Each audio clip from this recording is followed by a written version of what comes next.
Bueno, como saben, en esta época estamos haciendo, no seguimos con las charlas semanales, sino que hacemos charlas mensuales, porque la pandemia bajó y porque estamos medio agotados también.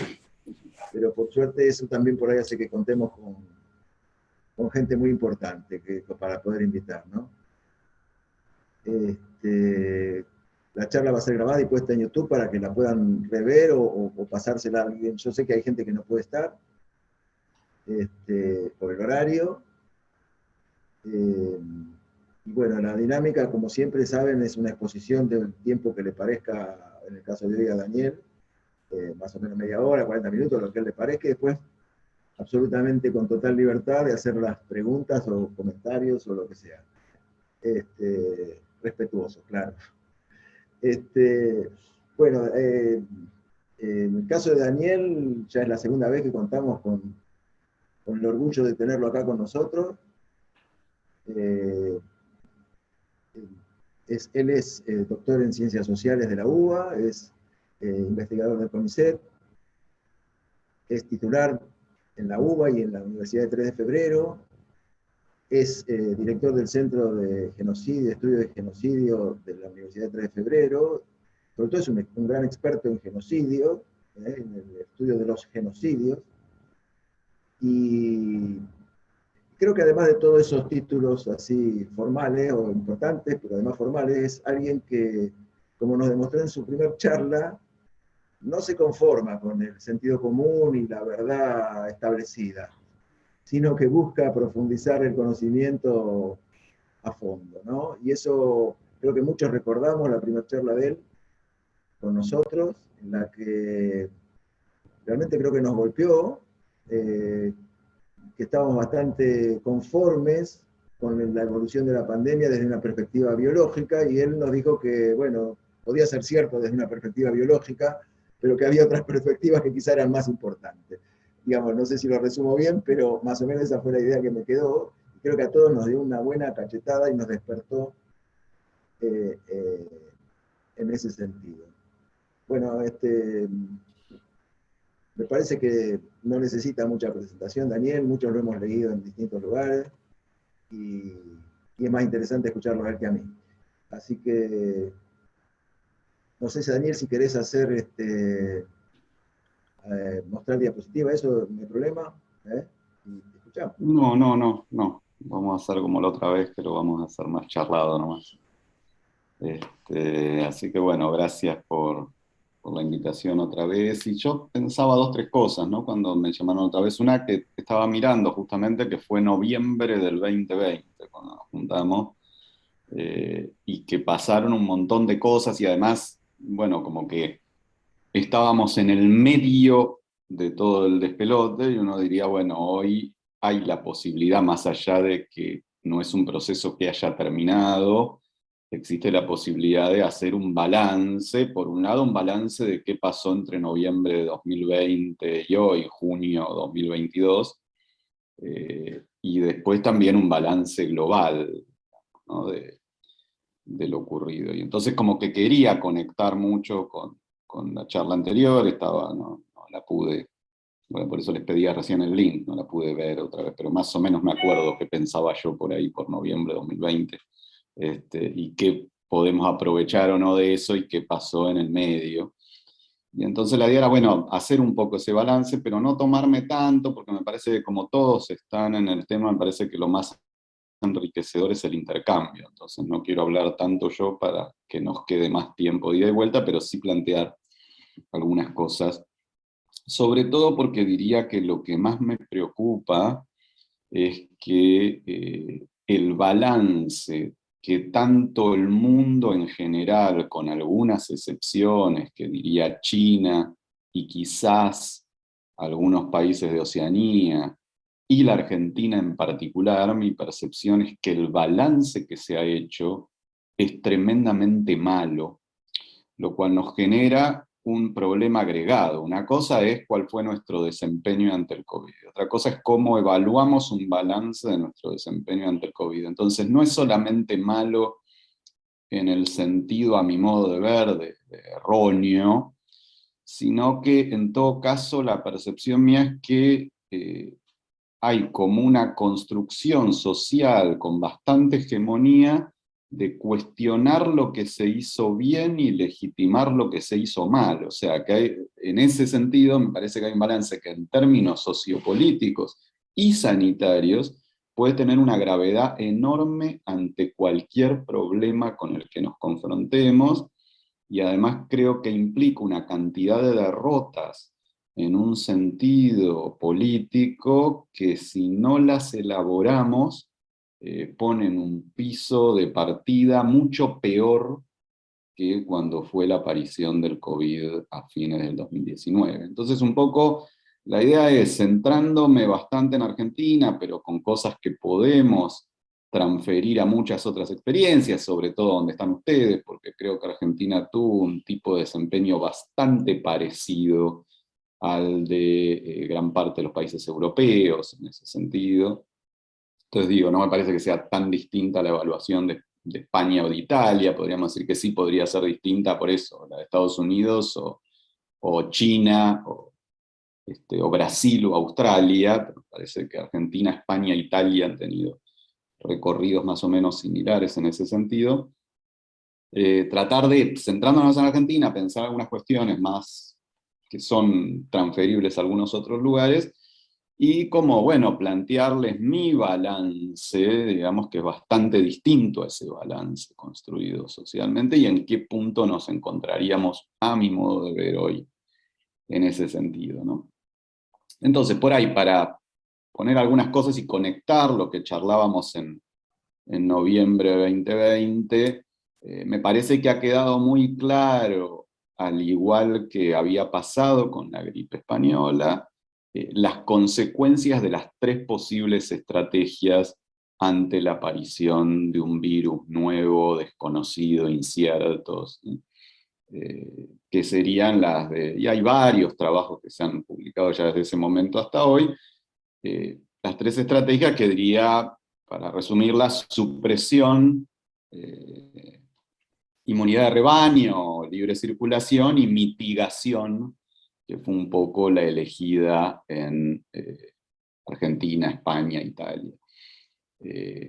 Supresión implica esto del principio precautorio, por eso digo que quien lo pudo sostener fue China, Australia, Nueva Zelanda, algunos países escandinavos, Noruega, Finlandia, que era básicamente impedir que el virus ingrese, y en el caso que ingrese, impedir que circule.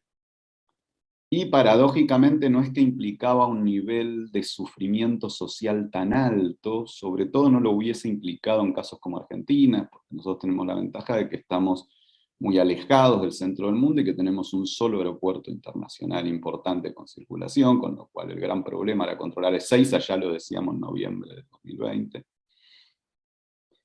Y por lo tanto los países que aplicaron supresión no solamente que tuvieron muy pocos muertos, piensen que China tiene alrededor de 6.000 muertos, con una población de 1.500 millones de habitantes, mientras que Estados Unidos 1,5 millones, con 450 millones. Sino que el tema es que no sabíamos en ese momento cómo iba a ser. O sea, el COVID fue más grave de lo que se suponía, pero mucho menos grave de lo que se suponía también. Entonces, en el momento que se apareció no sabíamos cuál iba a ser su tasa de letalidad. Y fue la que fue, que era mucho más alta que la gripe, que la influenza, pero podría haber sido 10 veces más, 15 veces más, 30 veces más, y con la política de no aplicar supresión hubiese implicado un costo muchísimo más alto que el que implicó, o costos que todavía desconocemos, como la cuestión de qué va a pasar con las secuelas, algo que vamos viendo, pero todavía nos vamos a enterar en 10 años, digamos, ¿no? de qué pasa con las secuelas. La estrategia de permitir la inmunidad de rebaño resultó totalmente fallida, y donde se la intentó, básicamente porque tenía muchos presupuestos cerrados. Esta idea que con 20-30% se iba a conseguir la inmunidad de rebaño se develó absolutamente falsa, no tenía fundamentos, era una apuesta. Que se acuerdan que en aquellos momentos estaba junio, julio 2020, había muchos que insistían en esto, e incluso la cuestión que ya hablábamos en noviembre de 2020, de que de ningún modo estaba garantizado que no iba a haber reinfecciones, y el COVID demostró que la inmunidad que se genera no es suficiente para impedir la reinfección.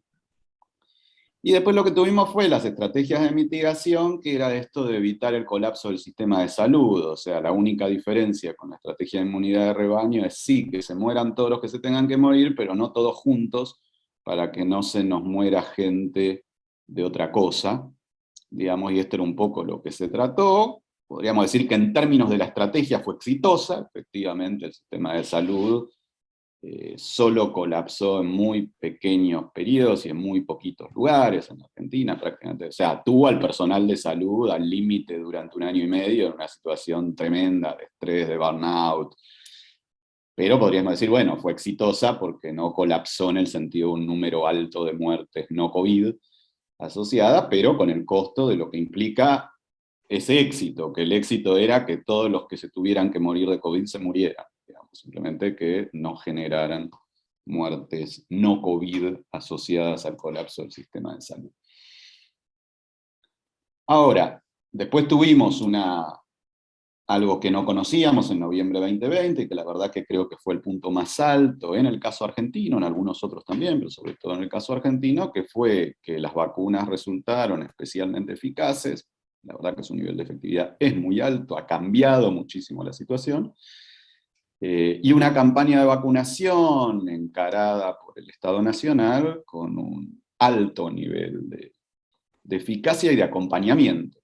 Argentina ha tenido, en comparación con algunos otros países occidentales, una tasa muy alta, por lo menos en las 2 primeras dosis de vacunación, lo cual generó una cobertura casi total, y una logística que creo que fue muy buena. Me parece que la verdad que el gobierno argentino en ese sentido tuvo muy buen desarrollo. Esto de, no sé cuánto nos pudimos hacer cargo de eso, pero que esto del Estado cubra la vacuna ante una enfermedad nueva, desconocida, permita asignarla al conjunto de la población de modo gratuito y con una logística que la verdad que dentro de las condiciones que tiene la Argentina fue muy buena. Me parece que fue uno de los puntos altos, así como fue un punto bajísimo las políticas de intento de control de la situación, que era un poco lo que charlábamos en noviembre de 2020. Ahora, les decía que lo que me preocupaba es qué balances tienden a primar cuando uno observa, por un lado, habla con los distintos especialistas o involucrados, o hace estudios de opinión con respecto a las opiniones del conjunto de la población. Entonces, nosotros habíamos hablado en noviembre de 2020. La situación más grave en la Argentina, sobre todo porque era absolutamente evitable, fue lo que ocurrió inmediatamente después de nuestra primera charla. Esto es lo que ocurrió en la Argentina entre enero y junio de 2021. Porque ahí es donde se da el grueso de los muertos en Argentina, y son muertes absolutamente evitables, ¿sí? Porque en un momento ya estaba descubierta la vacuna, ya estaba gestionando Argentina las vacunas, había conseguido muy tempranamente, a partir del acuerdo muy exitoso con Rusia, en un momento donde era tremendamente difícil conseguir vacunas, y el tema era que había que sostener o incrementar medidas de cuidado, de un modo que socialmente era mucho más sencillo que antes, porque había un horizonte claro. En el sentido de que vos lo que necesitabas, o lo que necesitábamos era vacunar al conjunto de la población de riesgo, que era un proceso que tenía una logística que no podía involucrar más de 3 o 4 meses, y que de hecho, por eso digo, fue muy bueno, y por lo tanto no involucró más de 3 o 4 meses. Pero al mismo tiempo lo que tuvimos es falta de control de ingresos ante la aparición de las variantes lambda y gamma, que son las que produjeron el grueso de las muertes en Argentina, la segunda ola, que era un nivel de medidas de mucho menor costo social que las que habíamos vivido en 2020, porque, insisto, era controlar solamente a los sectores acomodados que viajaban al exterior, a los lugares de donde provenían estas variantes. Era básicamente obligar a todo viajero a hacer una cuarentena a su llegada, en un hotel. Esto no se hizo, y entonces esas variantes entraron, y era abismal la diferencia, porque de tener 3 o 4 semanas el ingreso era todo el cambio, porque implicaba tener a mucha más población inmunizada. Tuvimos la Semana Santa 2021, donde el Ministerio de Turismo, Secretaría de Turismo, decide abrir justo en el momento de entrada de las variantes gamma y lambda, abrir la circulación por todo el país con el plan previaje, y entonces fue rapidísima la propagación nacional, porque todas las variantes entraron a la Argentina del mismo modo y se distribuyeron del mismo modo. Esto es importante porque hoy lo tenemos claro, nosotros lo anunciamos sociológicamente al gobierno a comienzos de 2020, pero los números que uno ve lo dejan claro a analizar que todo el proceso fue siempre igual. Las enfermedades a la Argentina de este tipo entran por Ezeiza y se propagan por las rutas nacionales desde Buenos Aires, primero a Córdoba y Santa Fe, y luego al resto del territorio nacional. O sea, hay una estructura de movilidad que es bastante conocida, que es bastante sencilla, y que por lo tanto no era tan compleja de abordar, en el sentido que el nivel de ingreso por la frontera terrestre en la Argentina de una enfermedad que proviene de los países centrales era muy bajo, porque la frontera terrestre es más complicada de controlar. Pero ese nivel de ingreso era muy bajo. El ingreso que vemos de toda la epidemiología del COVID es siempre igual, es Ezeiza, no es la frontera terrestre. Es Ezeiza, de Ezeiza al AMBA, del AMBA por la ruta 9 hacia Córdoba y Santa Fe, y luego por la 40, por la 3, o sea, luego, y la circulación por los distintos aeropuertos nacionales a todo el país, más o menos en una secuencia que normalmente puede llevar un par de meses, pero que si tenés una Semana Santa donde todo el mundo viaja a todos lados, te lleva una semana en vez de 3 meses. Y la segunda cuestión de ese periodo fue todo el conflicto con la presencialidad escolar, la rebelión de la Ciudad de Buenos Aires, la intervención de la Corte Suprema, y esto de que 40 días de los chicos en las escuelas versus demorar 40 días de los chicos en las escuelas, tuvo un costo que habría que hacer estudios más precisos para determinarlos, pero diría que por los primeros análisis de las lógicas y tiempos de la estructura de mortalidad, nos costó entre 30.000 y 40.000 vidas. ¿Ya? Este conflicto y esta decisión de abrir las escuelas un poquito antes, justo un poquito antes de que la población más 60 estuviera inmunizada con las vacunas que el Estado argentino ya tenía y estaba distribuyendo en ese momento, porque recordemos que la población se empezó a vacunar más o menos en diciembre de 2020, y fue un proceso que llevó a tener a toda la población inmunizada alrededor de mayo, junio de 2021, sobre todo la población de riesgo, digamos, ¿no? Después siguieron con los menos 50 y demás, pero la de riesgo ya en abril tenía la vacuna, y si tomamos 20 días desde la vacuna hasta que está inmunizado, digamos que tenía primera dosis ya en mayo, junio 2021, casi en su totalidad.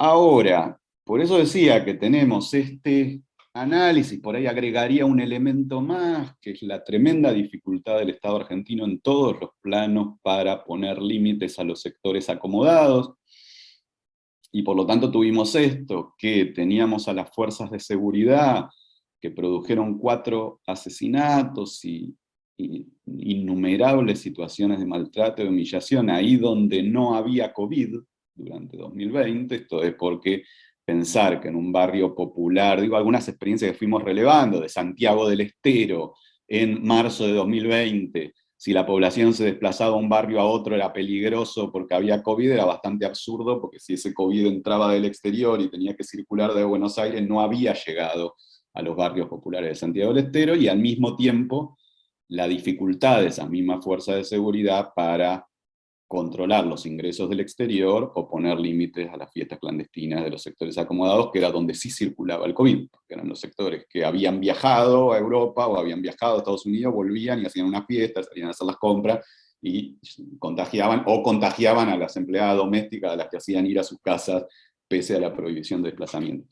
Entonces, un tema sociológico de fondo que tiene que ver con lo mismo, con lo que se dificulta hoy y se ha dificultado siempre en la Argentina, el control de la evasión impositiva, digo, una estructura jurídica y de fuerzas de seguridad que solo es capaz de establecer limitaciones a los sectores más sumergidos y que tiene una enorme dificultad para imponer la ley en lo que hace a los sectores acomodados, aún en una situación de peligro del conjunto de la población, ¿no? Básicamente porque no se le anima, que es lo que se vio en muchas situaciones, o sea, porque sabe que pierde el agente policial, esto es, el agente policial que intenta llevar a cabo o suspender o llevar a cabo una condena por una fiesta clandestina de sectores acomodados, sabe que con la estructura judicial argentina el que va a terminar teniendo un problema es él, digamos, ¿no? Entonces me parece que eso en gran parte del mundo occidental es así, pero en Argentina podríamos decir que fue muy fuerte y explica mucho por cómo fue la estructura de ingreso del virus a la Argentina, que eso no fue exactamente igual en Europa, digamos. En Argentina, al ser esto de que ingresaba claramente con determinados sectores sociales y por el único aeropuerto internacional, daba una posibilidad de control de la situación que hubiese sido bastante distinta a lo que podía ser el ingreso del virus a Francia o Alemania, por decir algo, donde sí lo terrestre tenía absolutamente otro peso. Ahora, lo que decía es que estas cuestiones que podemos hacer de balance hoy, ya 2 años y medio después de la aparición del virus, no es el balance que yo observo como balance hegemónico, ni siquiera lo veo aparecer como balance, aunque fuera como un balance contrahegemónico, por llamarlo de alguna manera. Sino que el balance que aparece es que fue toda una exageración, que las medidas de cuidado se prolongaron demasiado en el tiempo, que ese fue el origen de la derrota electoral del oficialismo en el 2021, que lo de las escuelas se tendría que haber liberado antes. Esto es, no me parece que es exactamente lo contrario de un aprendizaje social. Esto, si uno imagina la aparición de un nuevo virus desconocido la semana que viene, la percepción sociopolítica es que Argentina en modo alguno estaría en condiciones de establecer ninguna medida de cuidado que implicara la afectación de ningún interés de ningún sector, ni siquiera acomodado, sino incluso de sectores medios. Y con lo cual, por eso digo que el balance mío es muy negativo en ese sentido, que lejos de haberse producido un aprendizaje de los errores y aciertos de la política sanitaria y sociopolítica argentina en relación a la aparición del COVID, el balance dominante tanto del oficialismo como de la oposición política, porque en esto diría que hay cierta coincidencia como de la mayoría de la población, es un balance muy problemático. ¿Sí?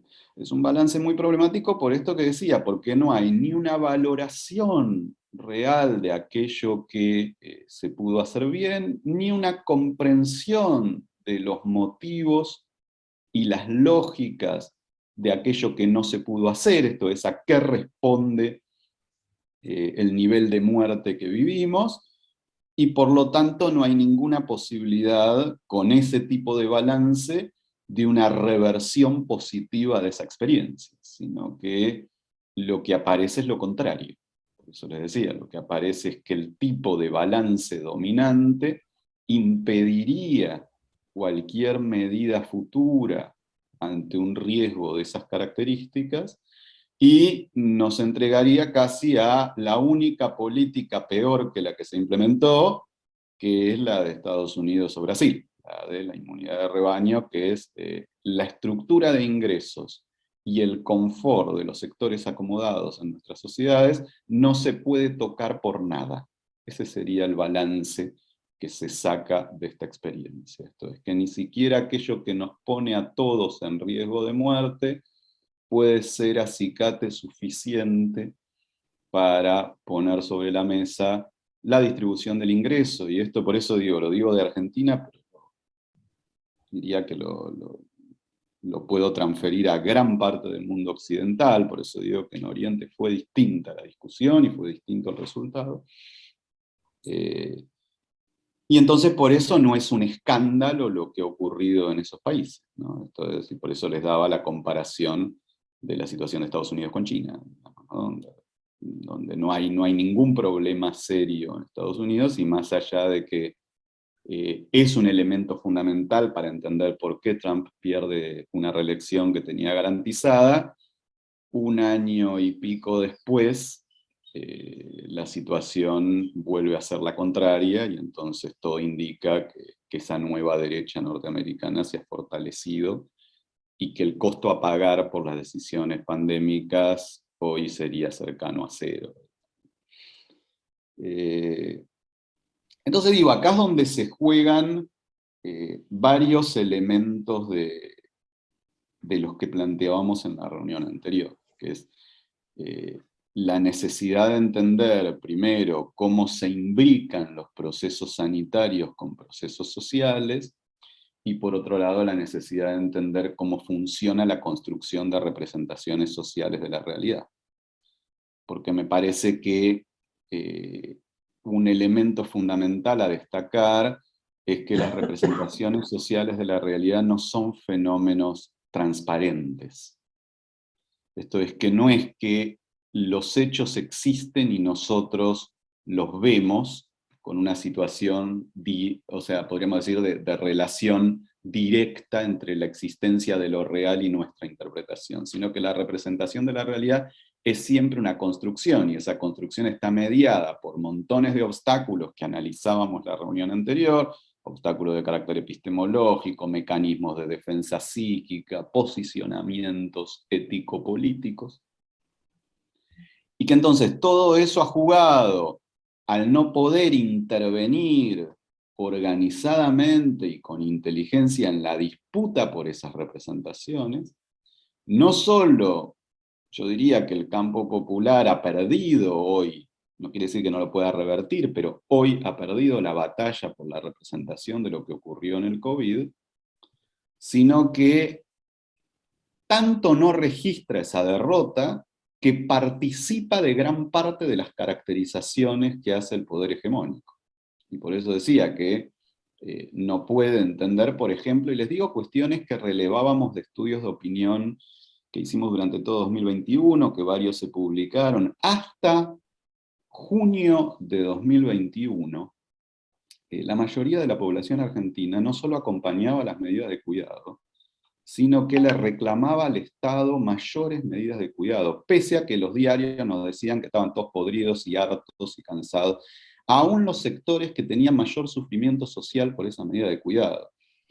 Y lo que cuesta entender, y que también fue algo que pasó entre noviembre de 2020, nuestra primera charla, y hoy, que fue absolutamente demoledor, porque no hubo una respuesta política ante eso, fue la foto del cumpleaños en Olivos.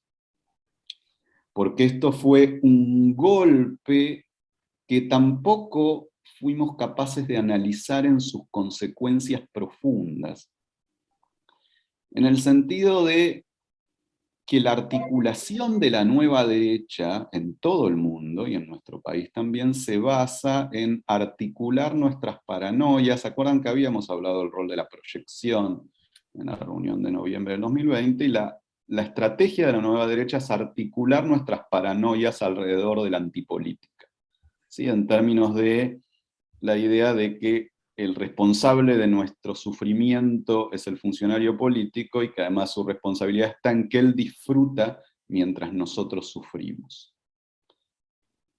La inteligencia del uso de la foto de Olivos, además del desastre que implica esa reunión, y además de una reunión donde sacan fotos, implica que es demoledor porque es la ratificación de una paranoia, y esto, en términos de sus efectos psíquicos y sus efectos sociopolíticos, es demoledor.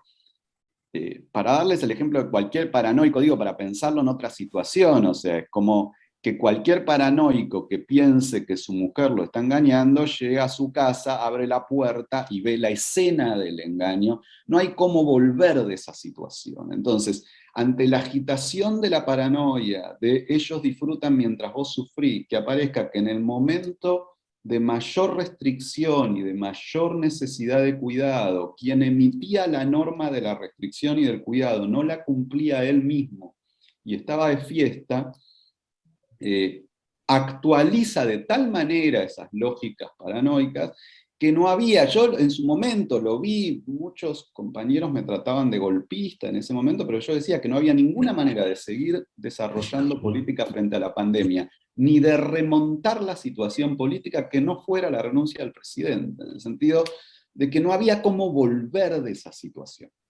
¿Sí? Que es muy distinto al escándalo de las vacunas, que justo ocurrió un poquito después de nuestra primera charla, porque eso, si bien tenía gravedad, estaba en otra escala, digamos, ¿no? Más allá de que eso sí le cuesta el puesto al ministro, pero estaba en otra escala porque en definitiva la gente que se vacunó se tenía que vacunar, todos nos teníamos que vacunar, en todo caso se estaba adelantando algunos lugares en la fila, esto alimentaba la antipolítica, la denuncia de corrupción, pero estaba en una clave mucho más asimilable, había mucha más posibilidad de incorporar eso dentro de esquemas de representación, mientras que esto otro no hay ningún esquema, no se me ocurre ninguna estructura de representación en la cual uno pueda meter ese hecho sin producir una deslegitimación absoluta de cualquier continuidad del orden normativo. Esto es porque cuando quien es cabeza del orden normativo tiene esta actitud de las normas son para los demás pero no para mí, se desarma toda la posibilidad de estructuración de un orden normativo. Entonces me parece que esto tampoco se evaluó lo suficiente, porque además no fue solo en Argentina, otra vez es transferible, porque fíjense que pasó lo mismo con Boris Johnson en Inglaterra, digo, varios de esos escándalos que representan un sector social, pero permiten la proyección de lo que ocurre con ese sector social. Entonces lo que pasó es que en la Argentina, como decía, la gente de los sectores populares murió, o fue torturada, o fue golpeada, o fue humillada, por no respetar los cuidados, mientras que la gente de los sectores acomodados y medios pudo hacer todo lo que quiso, violando todos los protocolos de cuidado sin ninguna consecuencia. Ahora, como los funcionarios políticos, o muchos funcionarios políticos, se sentían parte de ese grupo de clase, y por lo tanto consideraban que la norma no se aplicaba a su grupo de clase, eso permitió la proyección de el legítimo odio generado, porque las normas son para algunos y no para otros, hacia la manipulación antipolítica de las nuevas derechas. Y esto nos desarma en la posibilidad de cualquier medida de construcción colectiva y por lo tanto de cualquier medida sanitaria, que son siempre medidas que requieren aplicarse al conjunto de la población. Entonces me parece que en términos sociopolíticos es el problema más grave que tenemos por delante, y con eso termino, porque nosotros tenemos problemas de carácter más sanitario, como les decía, en términos de decir, bueno, ¿aparecerá o no aparecerá una variante que logre eludir las vacunas, o que genere un nivel mucho más alto de letalidad, o qué va a pasar o qué no va a pasar con las secuelas? Pero me parece que esos son temas más o menos manejables dentro de su complejidad, pero este otro tema, que es de carácter sociopolítico, sí se transforma en un desafío muy distinto a lo que había previo al COVID, porque a menos que seamos capaces de recuperar las experiencias comunitarias, las experiencias de cuidado y sus logros, no va a haber manera de revertir esa construcción del sentido común de que el cuidado no tiene sentido. Y por eso digo que es muy loco, porque contradice los datos empíricos que tenemos. Y les cierro con un ejemplo provocativo, pero que estaba muy presente en ese momento de noviembre de 2020, cuando tuvimos la primera charla, que es que no hay que ir a China. Nosotros tuvimos en nuestro país el ejemplo de qué pasa con una política sanitaria exitosa, que fue Formosa.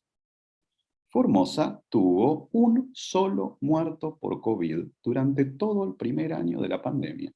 Porque el problema es que las normas en Formosa se aplicaron al 100% de la población.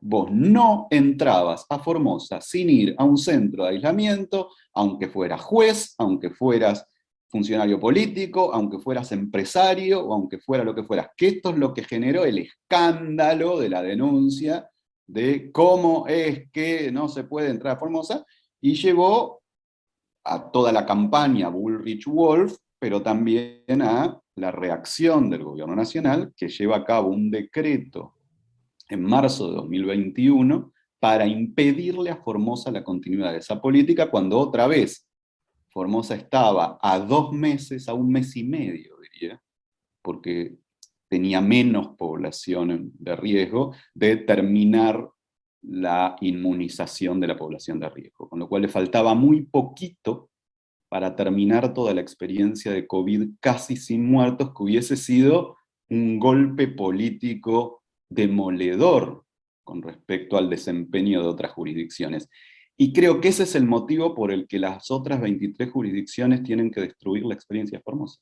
Más allá de lo que pensemos en otros planos políticamente de Formosa, digo, sanitariamente entendió algo muy sencillo, que es que no se trata de que nadie se mueva, lo cual sociológicamente es muy difícil de sostener, sino que con una enfermedad de propagación de este tipo lo que se trataba era de controlar los desplazamientos y los ingresos, porque, por plantear algunas cosas, Formosa recuperó las clases presenciales en agosto del 2020. Tampoco se sabe, tampoco nadie lo plantea. Entonces, ¿por qué? Porque si vos no tenés circulación del virus, ¿cuál era el problema de que hubiera clases presenciales? Lo que pasa es que tenías que lograr que no entrara nadie sin pasar el periodo de aislamiento necesario para garantizar que no contagiaba. Y si no te entra nadie a la provincia puede recuperar toda su vida, que es lo que hizo China. China estuvo menos tiempo que nosotros con restricciones. Pero el problema es que no podías entrar a China el día de hoy, no podés entrar sin hacer un aislamiento, digamos, porque China quiere seguir sosteniendo, lo cual hay que ver si es sostenible o no, su política de cero COVID. Entonces digo, lo cual digo, es toda otra discusión, no sé, Ernesto Resnick, alguna otra gente plantean que no tiene sentido con la existencia de efectividad de las vacunas, pero nos iríamos a otra discusión, o sea, sí, ¿cuánto tiempo había que sostener el cero COVID? Pero está claro que sí había que sostenerlo hasta tener a la población vacunada, cuanto menos en eso hay acuerdo de gran parte de los sectores. Después empieza la discusión si tiene sentido sostenerlo después de la vacunación o no. Lo que digo, bueno, esas experiencias, tanto a nivel internacional como a nivel nacional, han sido invisibilizadas. Y entonces, el balance que se construye es este balance de la exageración, el error en no entender el humor popular y en todo caso la convicción de que nada se puede hacer en términos de decisión política o de medidas comunitarias para enfrentar la, entre comillas, naturaleza de la realidad. Y me parece que esto, en términos sanitarios y en términos sociopolíticos, tiene una gravedad enorme, y que era el tema fundamental que les quería transmitir, porque me parece que requiere pensarlo en el diálogo entre las distintas disciplinas que propiciábamos en nuestro encuentro. Así que bueno, hasta ahí un poco algunas de las cuestiones que quería compartir, pero como les decía, me parece más interesante poder abrirlo al intercambio. ¿Sí?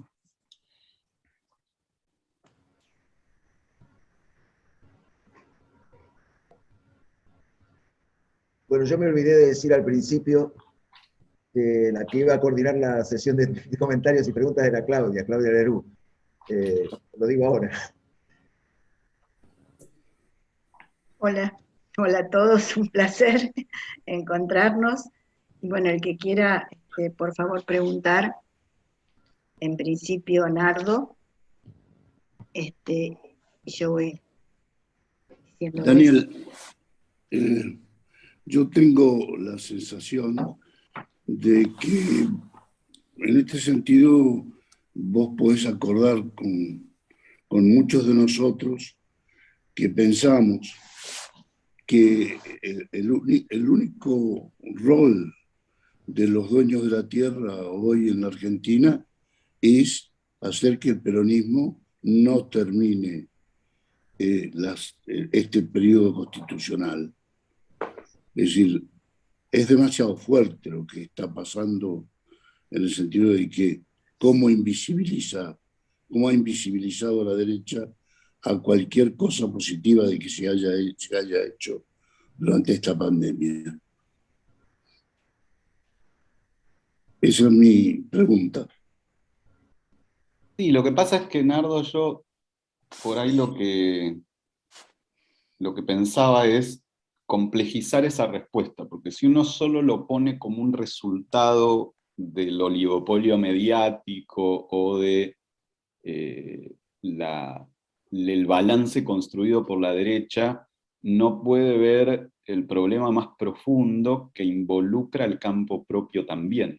Esto yo decía, yo no veo que estén en disputa dos balances contradictorios de lo vivido, en el cual tenés un balance oficial que recupera las cosas bien hechas y asume los errores cometidos, y un balance opositor que ve todo negro y echa la culpa, sino que lo que veo es que ese balance en sus condiciones fundamentales es común.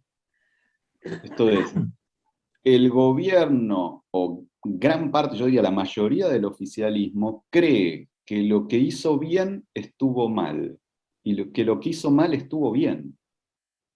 Entonces, por ahí lo que dicen no podía hacer otra cosa, pero lo que para mí hace un pésimo balance de lo vivido, y por eso digo que en vez de reivindicar la política de Formosa, le suelta la mano a la política de Formosa. En vez de decir, no pudimos hacer lo que había que hacer porque Ciudad de Buenos Aires se rebeló, dice, Ciudad de Buenos Aires tenía razón y tendríamos que haberlo hecho antes. O sea, yo no veo que haya realmente una disputa donde todo el peso está en que el balance del campo popular no logra construir hegemonía por el motivo que fuera.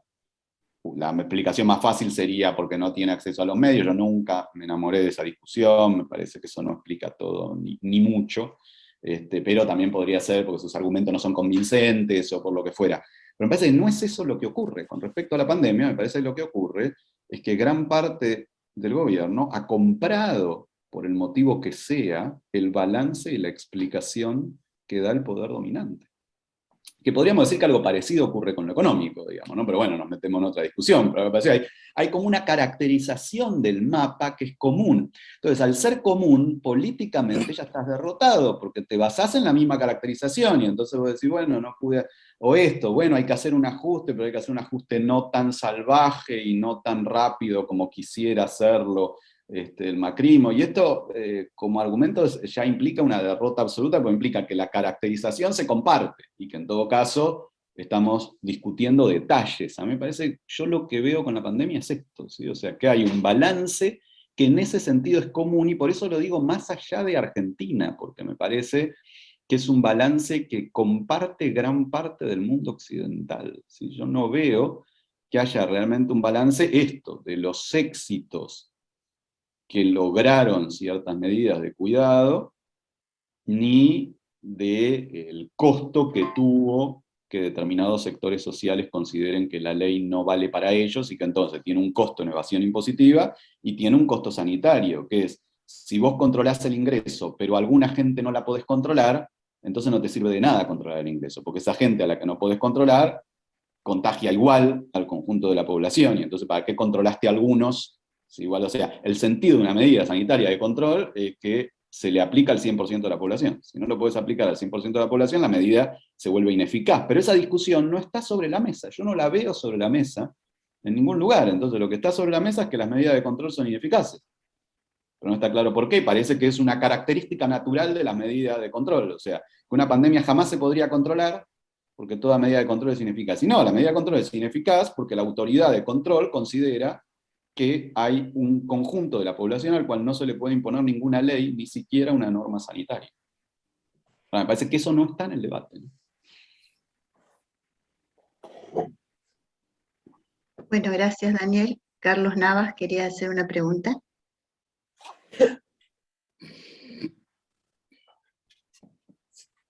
Carlos. Sí, que estaba muteado. No, en primer lugar, felicitar a Daniel porque la verdad, como que nos quitaste un velo de los ojos con tu análisis, porque, claro, si uno escucha la cantinela permanente de los medios y que el gobierno, es cierto lo que vos decís, tampoco contrarresta eso, parece que a la cuarentena le llaman cuarentena eterna. A la campaña de vacunación es el vacunatorio VIP. Y la medida de control es la festichola de Olivos.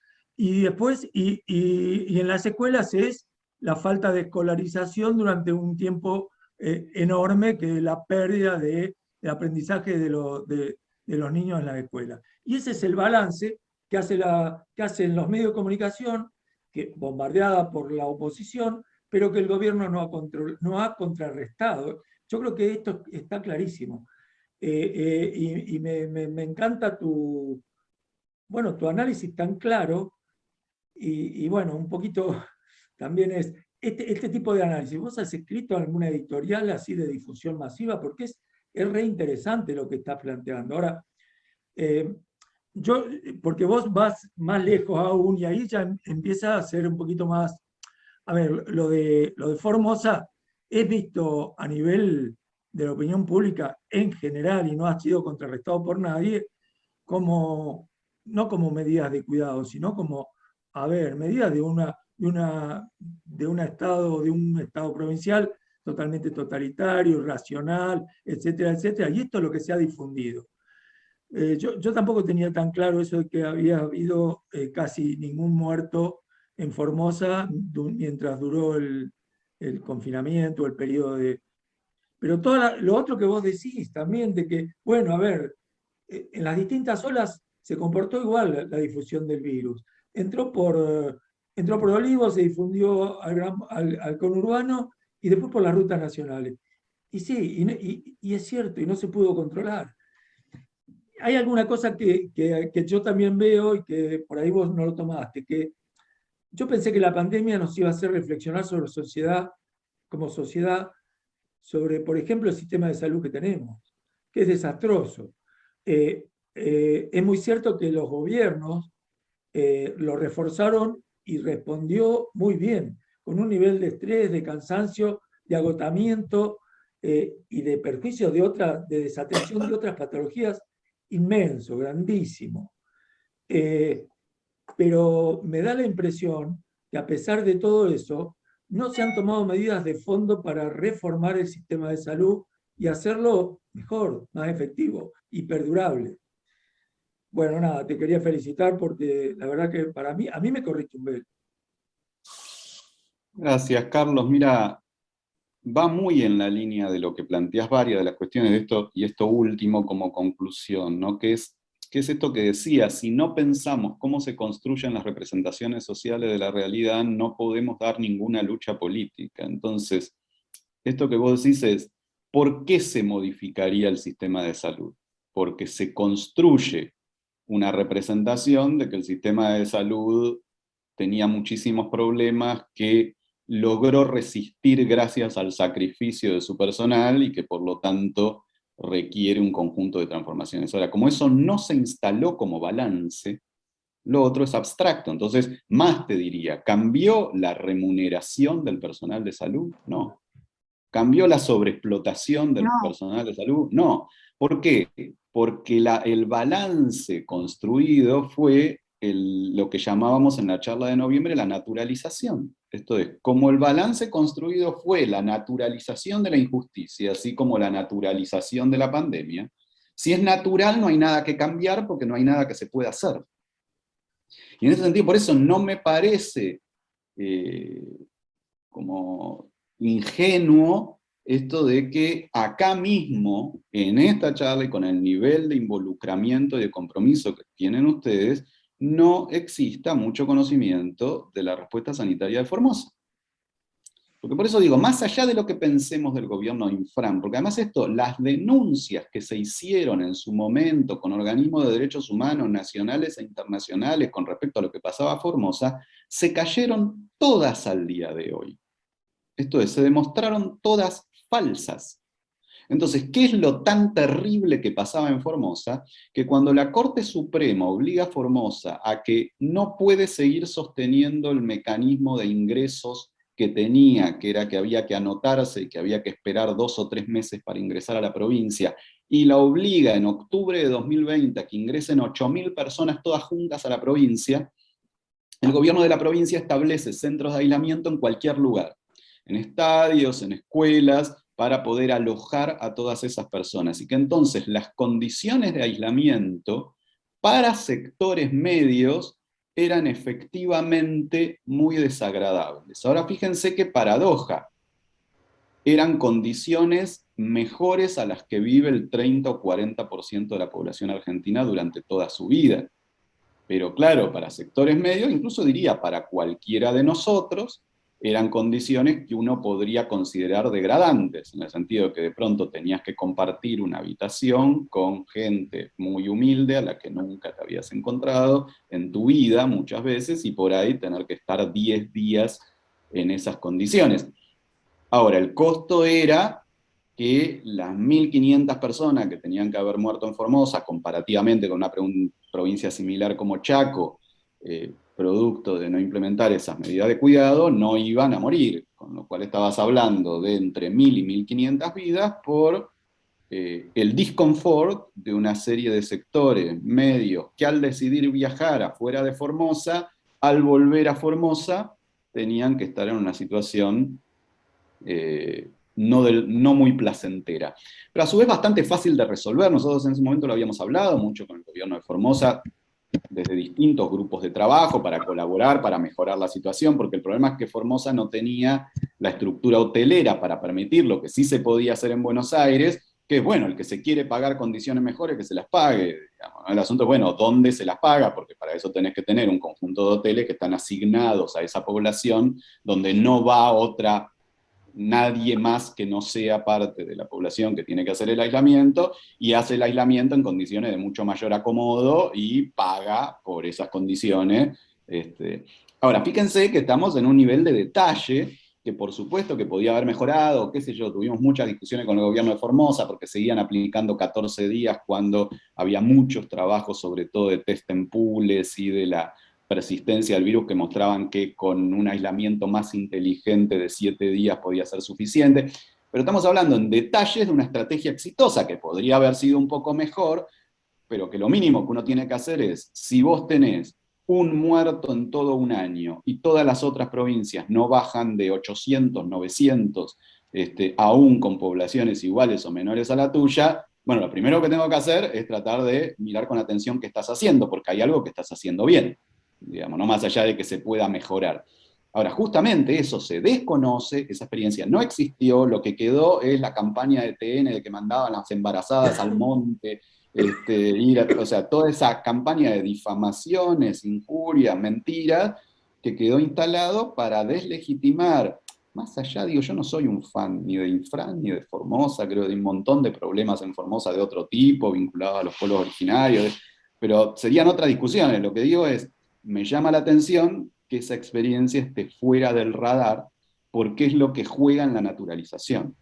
Es convencernos de que no se puede hacer otra cosa que dejar que mueran los que tengan que morir, de la enfermedad que sea, o de pobreza, o de lo que sea. O sea, y en ese sentido es que tampoco se puede pensar en una transformación del sistema de salud. Porque está dentro de la misma clave. Para transformar el sistema tendrías que asumir que hacer algo puede servir. Esto es, que podemos hacernos cargo de la transformación de nuestra realidad. Y el éxito político del neoliberalismo es alienarnos de esa posibilidad, convencernos de que nunca se puede hacer nada para transformar la realidad. Y esto me parece lo más grave del balance del COVID, ¿sí? En todo Occidente, que es, esto no se podía parar, se tenían que morir los que se iban a morir, y si viene una nueva pandemia, se morirán los que se tengan que morir, porque no podemos hacer nada. Sería una ilusión y una utopía pensar que podemos hacer algo para transformar la realidad. Gracias. Marcelo Beltrán. Marcelo. Bueno, gracias. Muy, muy claro esto de poner la parte temporal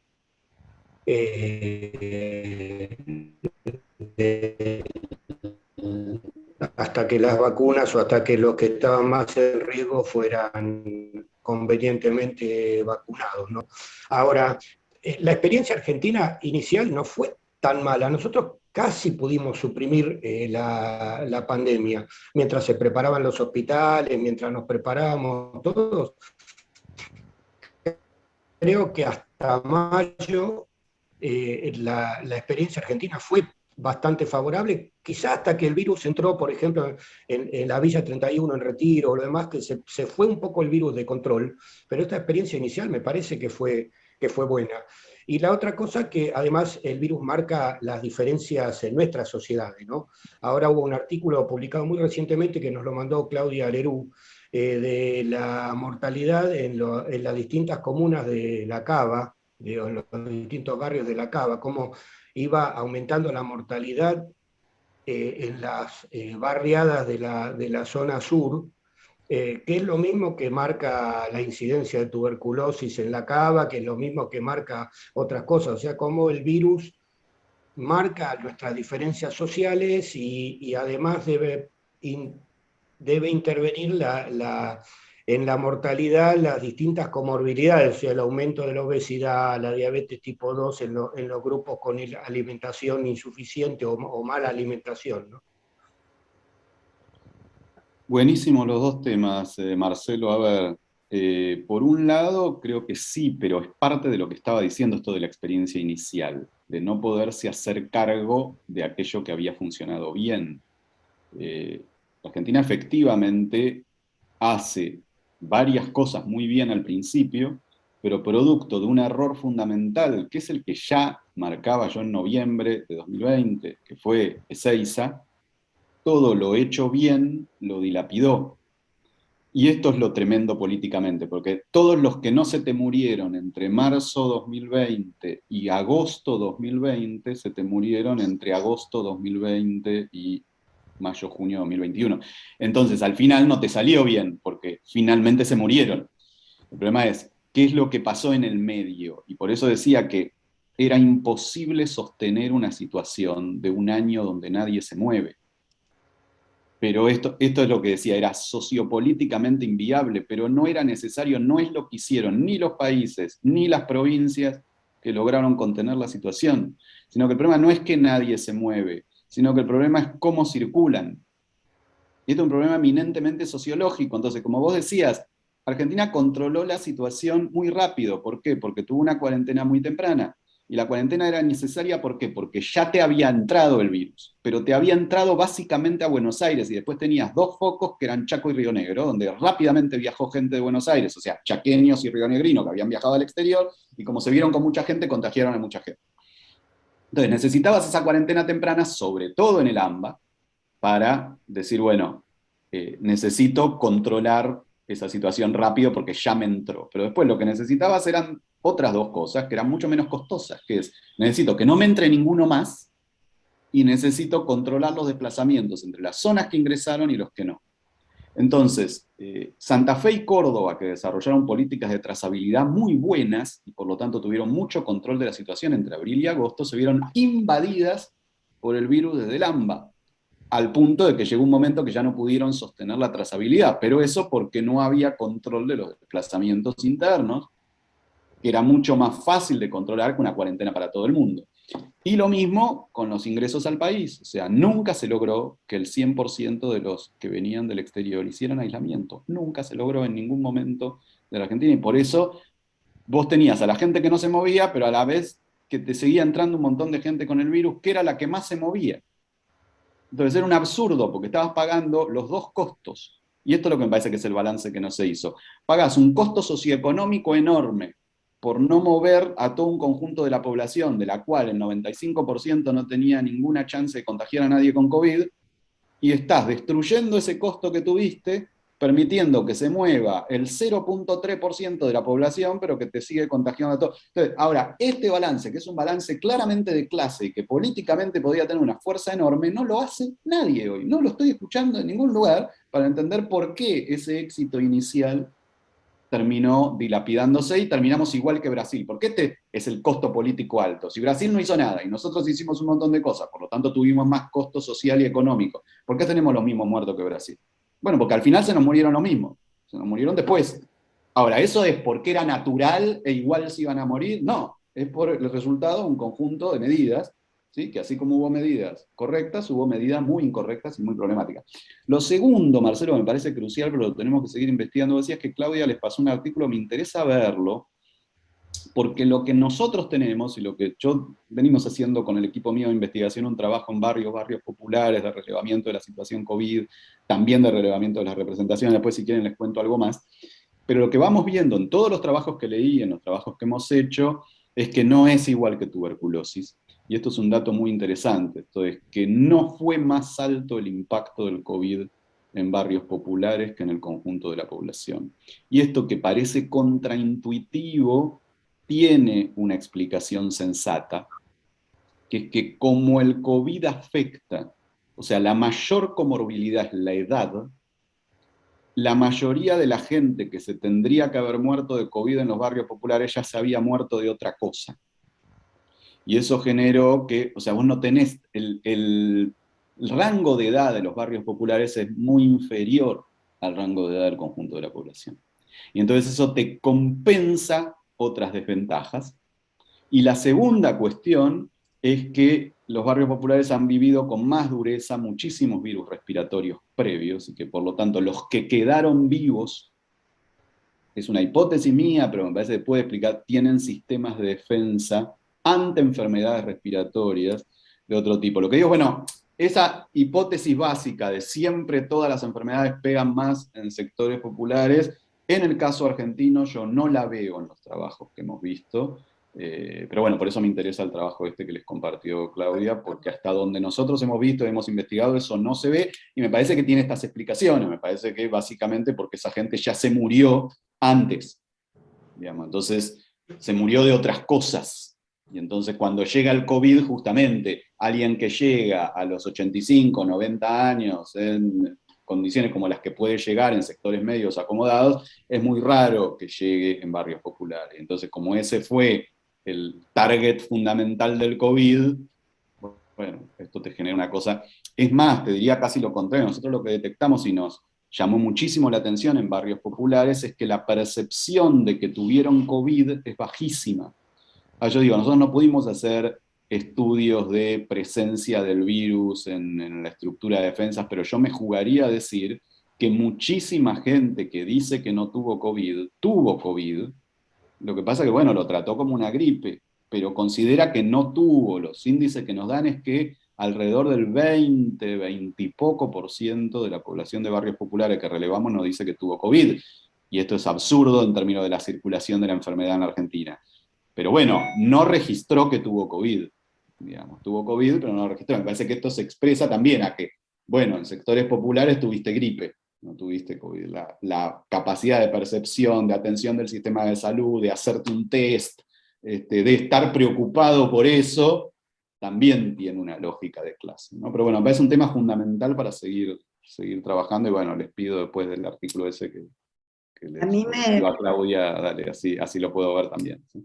Gracias, a mí me parece un tema para otra charla. Yo estoy convencida que en los barrios populares, y hay una cuestión de clase con todas las pandemias y las epidemias, en Estados Unidos se vio notablemente en Nueva York la diferencia entre las poblaciones negras e hispanas, y acá en un trabajo que hicimos nosotros, además con Marcelo, que hemos hecho varios, se veía claramente que cuando vos te corrías en las distintas partes, municipios de la provincia, de los lugares donde había mayor poder económico, que era alrededor de donde llegaban los trenes, en esos barrios, y uno se corría hacia el interior y a las partes de menor poder adquisitivo, era mucho más impactante el tema del COVID.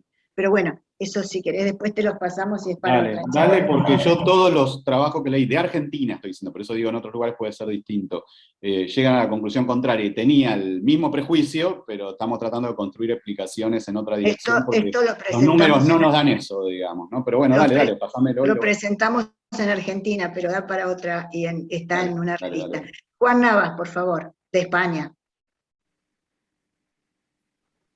Hola. Daniel, bueno, yo también te agradezco muchísimo todo el enfoque que has hecho. Lo que quería aclarar algunas cosas, yo estoy en Barcelona y en el grupo hay unas 15 personas más o menos que estamos en España. Hay dos cosas que quería aclarar que, no sé, igual todos las conocen, pero la foto del cumpleaños de Olivo fue un escándalo semejante, ya lo dijo Daniel, al de Inglaterra, pero fue un brindis, un cumpleaños, cuando todo el mundo estaba confinado, del presidente, su mujer y un grupo de amigos, y eso fue un escándalo tremendo. Y el escándalo de los vacunatorios fue que hubo unos vacunatorios VIP en donde se saltaron toda la lista, o por lo menos se vendió así, que se había saltado la lista de prioridades en vacunación. Esas dos cosas son muy graves. Yo comparto que, claro, levantar esos tochos es muy difícil, ¿no? Bueno, lo otro que quería decir es que somos 50 personas, quiere decir que el interés está vivo, la pandemia también. Algunas cosas diferentes que vos le das mucha importancia, Daniel, que es el tema de la distribución, del ingreso de la enfermedad en Argentina, que ingresa, digamos, por el aeropuerto de Ezeiza y se distribuye en todo el país. Evidentemente eso aquí no se dio. Bueno, la pandemia empieza en China y se dio, ingresó por todos los aeropuertos. Bueno, fundamentalmente, inicialmente era Barcelona y Madrid, y después la distribución interna es incontrolable. Bueno, aquí fue un incendio cuando se inició la pandemia, ¿no?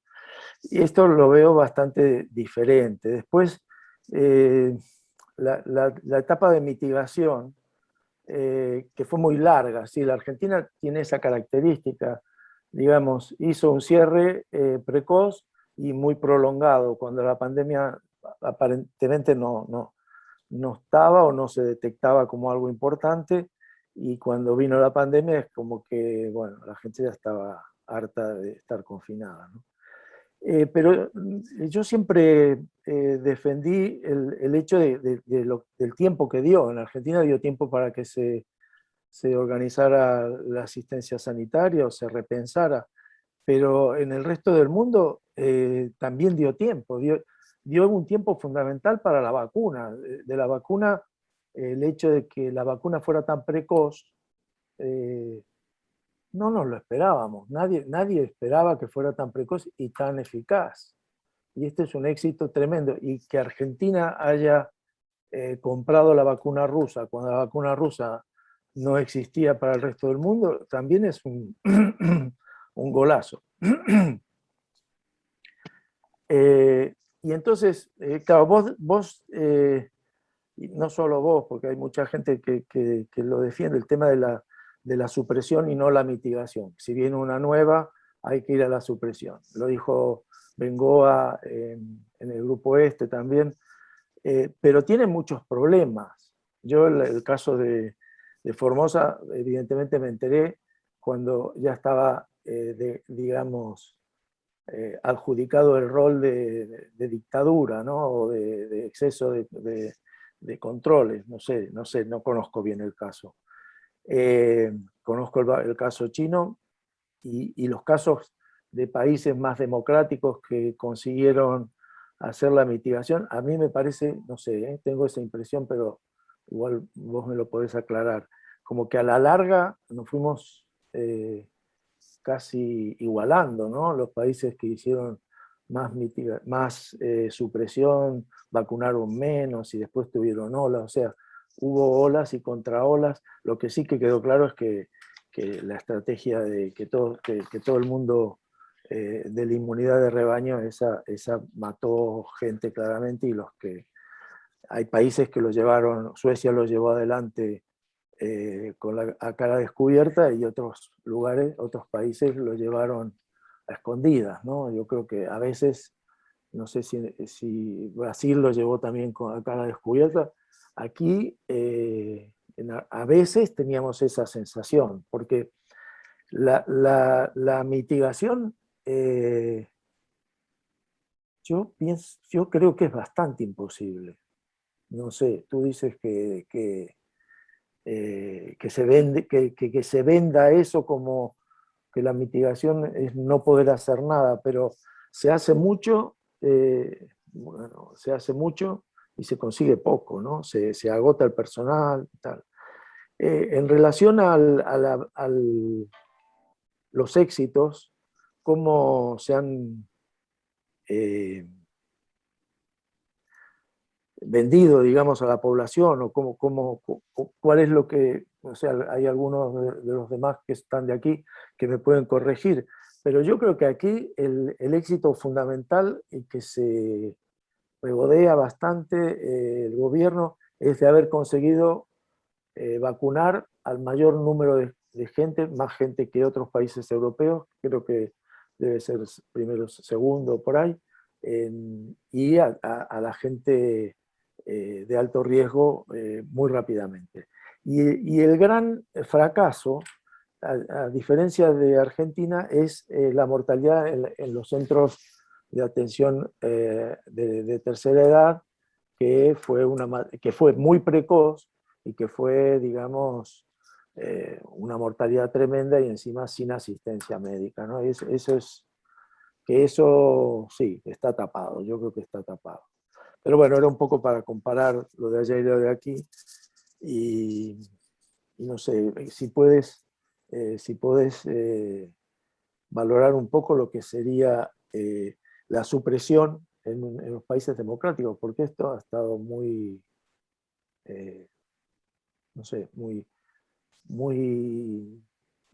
vendido como algo imposible, ¿no? Como que la gente no es capaz de tolerar los controles que se hacían en China, por ejemplo, ¿no? A ver, esa discusión que plantea Juan es crucial, digamos, ¿no? Después por ahí me meto con lo de España, que decías que es cierto, la cuestión de centralización y descentralización, que era crucial, pero por ahí con la discusión más de fondo, me parece que es una discusión que nos debemos centrar entre estas tres estrategias, y sobre todo porque la discusión es supresión o mitigación.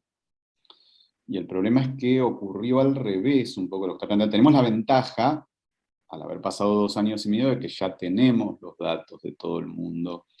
Y lo que nos muestra es que la mitigación es más o menos parecida a la inmunidad de rebaño. Esto es, que es un costo muy alto para un resultado cercano a cero. Porque lo real es que el sistema de salud, en una pandemia con tal nivel de propagación, no está tanto tiempo saturado. Aún en los países donde se dejó circular el virus, como se contagian todos al mismo tiempo, se te satura, pero se te satura 2 o 3 semanas. Digamos, no se te satura 2 años. Y entonces el resultado de la mitigación y de la estrategia de rebaño terminó siendo bastante parecido, pero no el de la supresión. Eso te decía, ni siquiera en los países occidentales que intentaron la supresión. Entonces, en Australia o en Nueva Zelanda, para no decir China, pero también en Noruega, los niveles de muerte son infinitesimales. A hoy, porque sí es cierto, cuando terminaron la supresión se contagió todo el mundo, pero como estaban vacunados, el nivel de muerte fue muy, muy bajo, justamente porque la vacuna fue efectiva. Entonces, a su vez, la lógica de supresión es esto, no te implica, a diferencia de la de mitigación, restricciones para el conjunto de la población, sino que son restricciones de ingreso y desplazamiento. Y por eso fue más fácil. Digamos, el problema es que hay un discurso que nos han vendido de que eso es una dictadura, pero lo venden que es una dictadura porque le impone control al que está acostumbrado a que no se lo controla. Pero el tema es este, si el virus no te ingresa, vos no necesitás que todo el mundo esté en cuarentena. Pero necesitas que no te ingrese. Para que no te ingrese necesitas controlar el acceso. Claro, ahí juega lo que vos decías de España, que es una diferencia importante, que es mucho más difícil el control de ingreso y desplazamiento en un país geográficamente descentralizado que en un país centralizado. Y en ese sentido, por eso da pena, porque en Argentina era mucho más fácil, tal como decís. Una cosa es que te entre todo por Ezeiza, y otra cosa es que te entre por 15 aeropuertos más la frontera terrestre. Las formas de organizar ese control son distintas. Es viable también, pero mucho más difícil. Mientras que si te entra por un solo lugar es mucho más fácil, porque vos ya sabés que el control lo tenés que poner ahí, y que el 98% de la gente te entra por ahí. Digamos, ¿no? Cosa que eso sí, es Argentina y no era España, ni ningún país europeo, qué sé yo. Alemania tiene un nivel de descentralización enorme. Bueno, Alemania intentó una política de supresión, le fue bien los primeros 3 o 4 meses y después fue arrasada, pero no producto de una decisión, sino producto de esto, que su nivel de descentralización y el estar en el centro de Europa hacía que no pudieron contener y sostener esa situación de control de ingresos y desplazamientos. Entonces, lo que digo, bueno, es un equilibrio complejo, pero donde me parece que lo importante es que esa imagen que uno tenía de la mitigación como probabilidad de éxito, porque vamos a evitar que colapse el sistema de salud, a la luz de los números no se sostiene. Esto es, la política de mitigación no fue exitosa en ningún lugar. Nosotros le habíamos propuesto al gobierno, con este equipo transdisciplinario que hicimos, le habíamos propuesto una estrategia de mitigación distinta, que era lo que llamábamos los aislamientos intermitentes y planificados, ¿sí? Que buscaban formas de jugar con el R de manera de que esa mitigación sí impactara en la posibilidad de contagio, con cierres programados, alternativos, o sea, con todo un trabajo de la mano de la estadística, del análisis de datos. Eso nadie lo implementó nunca, con lo cual no sabemos si hubiese funcionado o no. No estoy diciendo que hubiese funcionado, estoy diciendo que se podía haber intentado y no se lo hizo, pero es la única forma de mitigación sensata que se me ocurre, que es bastante complejo, mientras que la supresión, en ese sentido, es más sencilla, sobre todo por tiempos cortos y aprovechando esto que tuvimos, que fue un logro impresionante de la humanidad, de conseguir tan pronto una vacuna tan efectiva. Entonces, lo que yo diría para Argentina es que el tiempo ganado por Argentina, que era un poco lo que le respondía a alguien antes, el tiempo ganado por Argentina no tuvo muchos efectos en los muertos.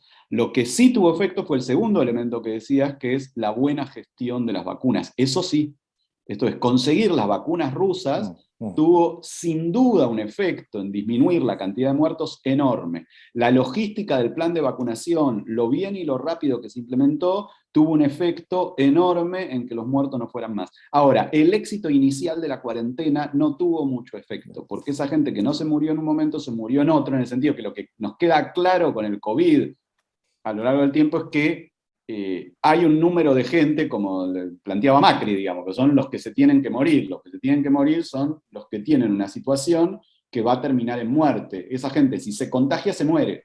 Entonces, si se contagia en marzo o se contagia en septiembre, mucho no cambia, porque cuando se contagia se muere. Y el problema es que, como en Argentina se contagió todo el mundo, entonces ese efecto que se ganó con el momento inicial se dilapidó después, se perdió, porque se contagiaron antes de que llegaran las vacunas.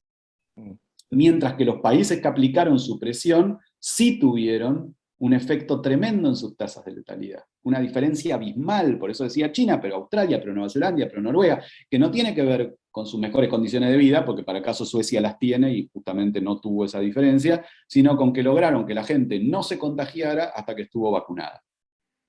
Y eso tuvo que ver con un control muy estricto de ingresos y desplazamientos. Insisto, no es cierto ni que China, ni que Australia, ni que Noruega tuvieron más cuarentena que nosotros. Tuvieron otro conjunto de medidas, lo organizaron distinto. Entonces, las cuarentenas más largas fueron las de Europa Occidental o las de algunos países latinoamericanos, pero no fueron exitosas. Ahora, eso es lo que produce la lógica de la derrota, decir, no sirvió para nada, pero no es que no sirvió porque no servía la cuarentena, no sirvió por cómo se implementó, porque hacías la cuarentena pero no controlabas ingresos, y en realidad era mucho más barato, mucho más sensato y afectaba mucho menos gente controlar ingresos que hacer cuarentena. No, porque justamente hay actividades que hay que hacer en la sociedad, no puede ser que nadie se mueva, pero sí podés hacer que nadie entre, sin pasar primero un tiempo aislado. Es incomodidad, pero no es más que eso. Todas las actividades económicas se pueden desarrollar si la gente que ingresa pasa un tiempo aislada, digamos. O sea, hay una cantidad de elementos, pero me parece que esa discusión no está sobre la mesa, en el mundo en general no está sobre la mesa, que es la evaluación de esas tres estrategias, qué pasó con la mitigación, qué pasó con la supresión, qué pasó con la inmunidad de rebaño. Bueno, yo creo que la inmunidad de rebaño, no sé, vos decís que dio tan malos, o sea, que los malos resultados se repican con la mitigación, pero Suecia claramente, bueno, en comparación con los países de su entorno, tuvo muchos peores, Bueno, porque los países de su entorno tuvieron su presión, Juan. Si comparás a Suecia con España, no estuvo peor. Fíjate, comparás Suecia con España, estuvo peor España. En su momento lo había comparado y iba mucho peor. Pero claro, yo tengo la sensación de que esta vez fue como una carrera de caballo que al final todos llegan a la meta a la vez. Pero bueno, lo que vos decías de que hagas lo que hagas, se consigue poco. Pero me parece a mí, bueno, eso es verdad que habría que estudiarlo bien y si vos lo estudiaste ya está, ¿no? Pero me pareció que Suecia era claramente, bueno, la estrategia esa era un fracaso y las otras, bueno, es lo que has aclarado. Por eso te decía, esta discusión es crucial. Digamos, sí, ¿no? y una cosa que ustedes tienen, que tienen a Brasil ahí al lado, que hizo gala de no hacer nada, y al final la mortalidad es igual, y eso es una putada tremenda. Eso te decía, pero por eso te decía que Suecia y España terminaron parecido, pero Noruega no. Entonces, por eso digo que la diferencia es la supresión, no la mitigación. Brasil y Argentina terminaron parecidos. O sea, rebaño y mitigación al final no tuvo tanta diferencia, porque eso lo tenemos bastante estudiado, porque los muertos no COVID son muy pocos. Por esto que te decía, porque el sistema, es espantoso que colapse el sistema, pero no colapsa mucho tiempo. Entonces no se muere tanta gente más. Entonces la diferencia entre rebaño y mitigación no es muy fuerte, la diferencia fundamental es supresión. Gracias. Gracias. Bueno, Jaime Matorras. Sí. Bueno, No Sabía que en el chat estaba Carlos, que no levantó la manito, digo, porque si más adelante le quieren decir, porque vi que había puesto en el chat. Pero dale, Jaime. Carlos Fin, sí, había puesto. ¿Querés hablar, Carlos, primero? Perdón. Bueno, dale, supongo que habrá un ratito más, ¿no? No arreglamos con Daniel hasta qué hora se podía quedar, pero... Está Susana Somoza también y Carlos Fin. Bueno, vamos con Jaime, Susana y Carlos, Bueno. por lo menos esos tres. Bueno, gracias Daniel, siempre un gusto escucharte. Estuve en la primera charla, pensaba que era hace menos de un año, pero ya pasó bastante tiempo. Soy psicólogo argentino, vivo en Boston hace 18 años, en Estados Unidos, como para entender un poco si me falta información de Argentina, ¿no? Que fue un poco lo que se focalizó la charla. Algo que mencionaba, algo que me quedó picando un poco la cuestión de distribución de vacunas, ¿no? Me parece que falta un balance a nivel global en cuanto a este tema, y así como hay una negación en Argentina de no hablar de las cuestiones negativas, de lo que se hizo mal, me parece que a nivel global también el tema de distribución de vacunas es un tema que se dejó en el olvido, y no sé, recuerdo en un momento cuando Estados Unidos tenía 60% de población vacunada, y Camerún 0.5 más o menos, ¿no? Entonces es un tema que creo que te había comentado en el Twitter en algún momento, Daniel, donde hay un profundo racismo también, y lamentablemente es en Estados Unidos, en África y en Argentina también, ¿no? Porque la pregunta de quiénes son los muertos, como habían mencionado antes, hay diferencias sociopolíticas, ¿no? Socioeconómicas, que son bastante claras. La cuestión racial, lamentablemente en Argentina no es un tema que se habla, pero creo que está bastante presente también, que creo que influye en la distribución de salud y enfermedad. Es mi esperanza que en algún momento se empiece a hablar de ese tema también, pero como mencionó un compañero anteriormente, en Estados Unidos, una compañera, se hizo un estudio en Massachusetts, me acuerdo, donde era muy claro la distribución de muertos en Massachusetts de latinos y negros, muy diferente de la población blanca, y de nuevo la cuestión de negación de derechos vulnerados, en este caso el derecho laboral, porque los inmigrantes indocumentados no podían tener el privilegio de tomarse días de enfermedad cuando estaban enfermos y tenían que ir a seguir trabajando, y esto generaba la circulación del virus, más que nada en esa población, ¿no? Me acuerdo un chiste que no era un chiste, pero sí, que habías hecho en la primera presentación, Daniel, que habías dicho que era paradójico que un especialista en estudios de genocidio propusiera guetos, ¿no? Y no había pensado esta cuestión de los ingresos, ¿no? De controlar no solamente la circulación, sino el ingreso. Y me pregunto, me surgió esta pregunta ahora durante la charla, ¿qué tan errado, a pesar de todas las aberraciones y problemas que tuvo esta intervención, pero qué tan errado estuvo la intervención de, por ejemplo, los hoteles de migración, que se aplicaron tanto en Nueva York como en Buenos Aires, con las primeras migraciones masivas, ¿no?, del siglo XX, que tuvo un montón de problemas y podemos criticarlo el 90% de lo que pasó ahí, pero hay algo de lo sanitario que quizás habría que aprender, ¿no?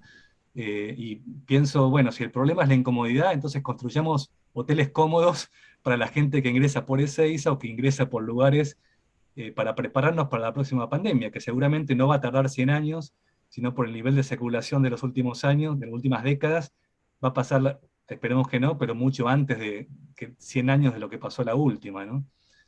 Entonces, ante la pregunta de cómo prepararse ante la próxima pandemia, creo que el punto clave que me queda hoy de la charla es el controlar el ingreso, me parece un punto muy importante, ¿no? La cuestión de, bueno, de crítica, de generar espacios para generar una autocrítica desde Argentina y a nivel mundial de lo que se hizo bien y lo que se hizo mal, me parece clave.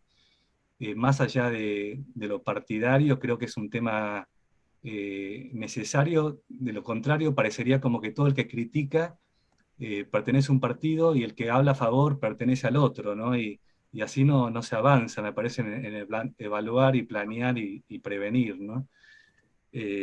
Porque, bueno, los datos no mienten, ¿no? Y lamentablemente el número de muertes de la pandemia, Argentina está en el ranking, el número 13 de cantidad de muertos a nivel mundial, Estados Unidos es el primero, ¿sí? Y Brasil es el tercero, pero Argentina es el número 13. Entonces el número de muertos no es algo que podemos desviar, y eso creo que, nada, enganchando con todo lo que mencionabas anteriormente, focalizando en lo que se hizo bien, pero también qué mejorar de lo que no funcionó, ¿no? Pensando también en estoy de acuerdo que las vacunas rusas fueron un golazo, pero creo que también hay que hablar de la demora de la segunda dosis, que fue en un momento pico también, entre febrero y junio del 2021, donde no llegaban, y bueno, y me pregunto cuánto influyó eso en el número de muertes también, ¿no? Y qué pasó ahí, cómo se puede evitar eso, ¿no? Eso, no, nada más, pero nada, gracias Daniel por la charla, siempre muy interesante escucharte, y lo que has escrito también, y bueno, y el aporte también de las compañeras y los compañeros de acá también aportan mucho, y el grupo este ha sido muy, muy vital para saber y aprender y evaluar estos 2 años, ¿no? Bueno, muchas gracias, Jaime. Comparto todo lo que decís, 3, 4 puntualizaciones nada más. La discusión sobre la distribución internacional de las vacunas cae en esto que decía, de que si bien se comenzó a hablar, como hay una construcción de la naturalización de lo real, entonces nada, todo da lo mismo, nada se puede discutir, nada se puede plantear, nada cobra importancia. Esto cae en esa lógica de haber sido vergonzosa la distribución de las vacunas a nivel internacional, como decían, ¿no? Algunos acaparando 10 veces más de las necesarias y otros, sobre todo gran parte de África. Inmoral, ¿no? Y lo mínimo, ¿no? Sí, sí. Lo de los hoteles de migración está buenísimo lo que planteas, pero es la diferencia, por eso me preocupaba tanto el balance, porque ¿qué pasa con los hoteles de migración? Que es que el balance de la gripe española y de otros fenómenos pandémicos generó un aprendizaje social, que eso es lo que no tenemos hoy.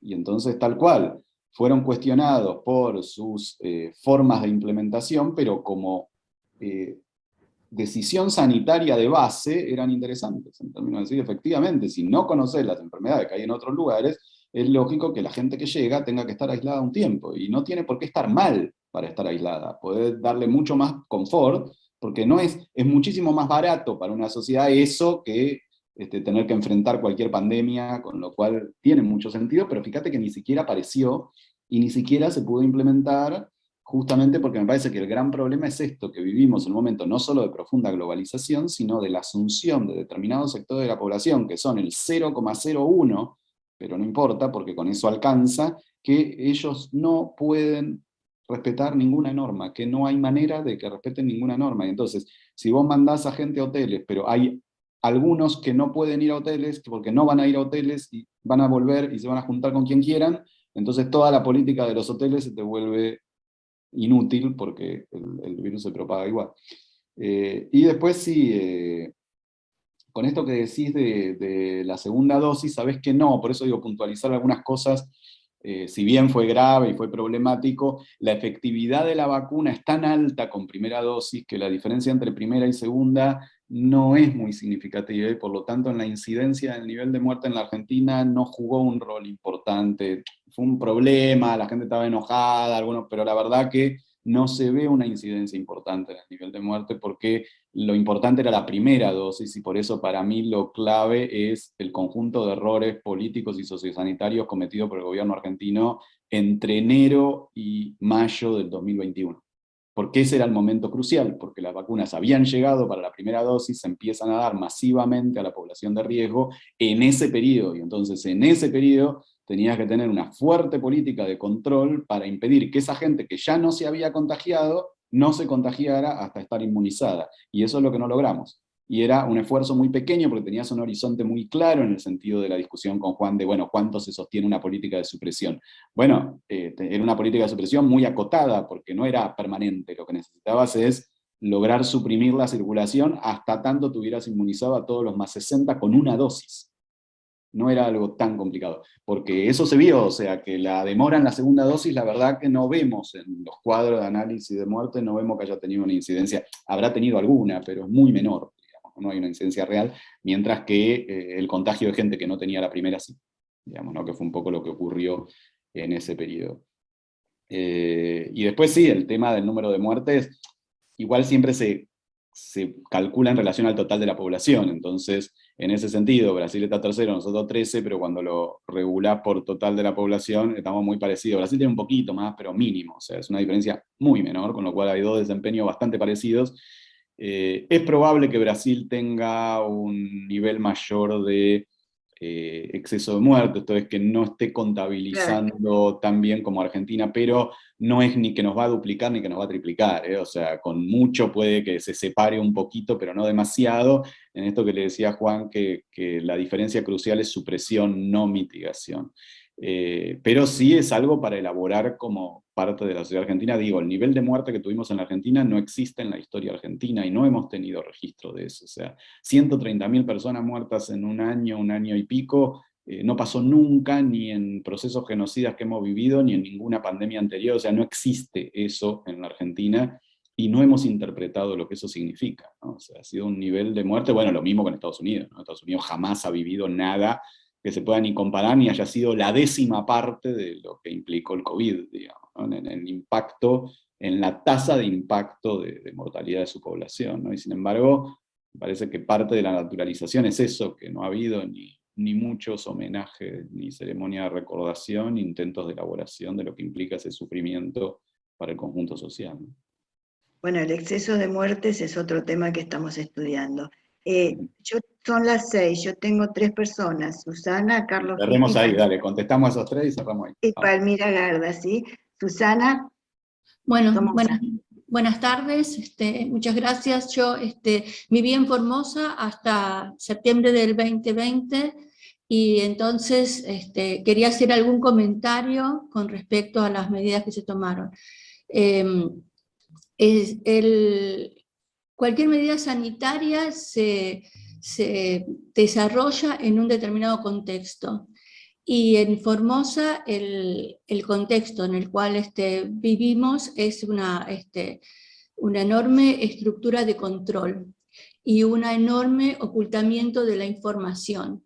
Por ejemplo, hemos tenido varias olas, como diríamos ahora, de la epidemia del dengue, cuyos datos fueron ocultados sistemáticamente. Entonces hay una reacción de la población de gran desconfianza con respecto a la información que se brinda oficialmente.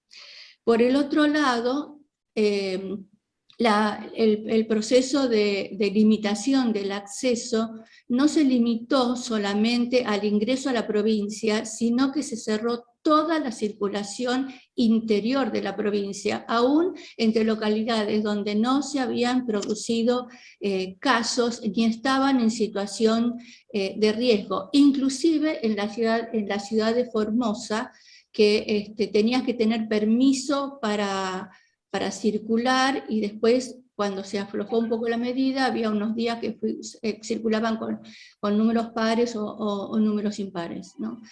Y fue tan dura y tan prolongada la medida que también, y con la historia previa que vivimos, que también la población llegó a un momento de agotamiento, porque por el otro lado los partes oficiales en los cuales la figura rectora era el ministro de gobierno, hacían un enorme énfasis subliminal o no tan subliminalmente, en que ellos eran los que tenían el control de la situación, ¿no? Y nadie los iba a mover de ahí. Inclusive estaban limitadas las preguntas de periodistas que no eran del palo, y los que preguntaban ya se notaba claramente que las preguntas estaban previamente digitadas. Entonces, como las medidas sanitarias se aplican en un contexto social, ese contexto social y la forma de implementarlos y el modo de comunicar, yo creo que es un elemento muy importante a tener en cuenta en cuanto a la posibilidad de adhesión o aceptación o no aceptación de la medida, ¿no? Y claro, después fue un desborde y fue terrible, porque no tengo los datos oficiales, porque es muy difícil tener datos en Formosa y acceder a los datos de Formosa, pero cuando vino la segunda ola fue una cosa catastrófica, sin hablar del ninguneo que hubo para el sector sanitario, ¿no? Inclusive hubo médicos que se animaron a cuestionar la estrategia de atención, no de epidemiológica, sino de atención, y fueron separados del sistema, ¿no? Entonces, sin tener en cuenta eso, quizás yo no estoy cuestionando que el hecho del cerramiento era oportuno.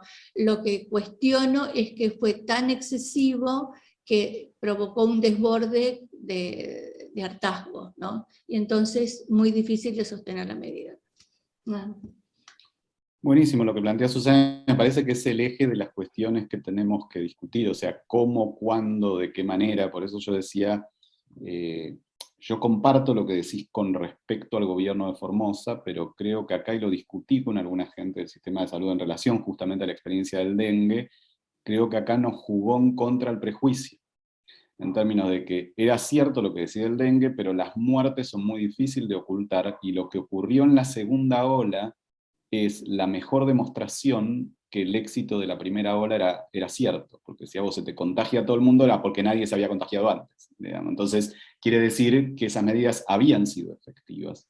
Perdón, Daniel, lo que tampoco se difundió demasiado es que con el aislamiento prolongado que se produjo en la primera hora, hubo muchos brotes en centros de aislamiento, porque llamaba mucho la atención que personas, después de haber estado más de 10 días en el centro de aislamiento, el último día, cuando le hacían el control, le daba positivo. Ahí la posibilidad de contagio era interna. Pero por eso digo que eso... No se mantenían las medidas de cuidado en los centros de aislamiento. Pero por eso digo que eso empezó a ocurrir cuando la Corte Suprema los obligó a recibir más gente, en el sentido de que un error grave que cometían, y que lo hemos hablado con ellos, es que tenían a la gente, o sea, no tenían una habitación para cada uno. Entonces, si vos tenés gente que está sospechada de que puede tener COVID y los pones en la misma habitación, si uno tiene COVID, te contagia toda la habitación que no tenía, y ocurre esto que decís, que de hecho ocurrió, que es que al día 12, cuando lo tenían que liberar, resulta que le da positivo. ¿Por qué? No porque era positivo, sino porque se contagió en el centro de aislamiento. Ahora, por eso digo que todos esos problemas eran así, pero son incomparables con los problemas de no aplicar la lógica de supresión, que por eso digo que en definitiva fue una cuestión de clase, que era, si estás dispuesto a generar disconfort a determinados sectores, al precio de lograr evitar muchísimas muertes, y que eso es lo que yo le reconozco, con todas estas críticas que comparto, al gobierno de Formosa. Por supuesto lo podrían haber hecho mucho mejor, Para hacerlo mucho mejor tenían que tener más recursos, tenía que haber sido otro gobierno, tenía que haber tenido otra razón, pero lo que digo, bueno, el que lo hizo fue ese, y demostró que estas medidas, por ejemplo, las que vos planteabas de circulación interna, eran fundamentales, digamos. Podían ser molestas, pero eran fundamentales. Si vos no tenés el control de circulación, entonces no tenés la capacidad de regular esa situación de falta de circulación del virus que logró durante casi un año Formosa. Entonces por eso digo, pero son temas cruciales para que los pensemos, porque por supuesto que se podía haber hecho mucho mejor. Lo que yo soy es un poquito más cuidadoso en términos de decir, si hay uno que logró este resultado y está ratificado, esto es por eso, porque teníamos la sospecha, ocultan las cifras, qué sé yo, no, al día de hoy te diría, esas cifras fueron en COVID efectivamente así, y lo demuestra la segunda ola, lo demuestra el exceso de muerte en los distintos años, lo demuestra que es imposible esconder muertos, por lo menos muchos muertos, con lo cual yo por lo menos pararía la pelota y diría, bueno, hay algo que hicieron bien, con todos lo que podemos cuestionar ese gobierno en otro montón de planos, hay algo que hay que mirar y que hicieron bien, que lo podrían haber hecho mejor, seguro.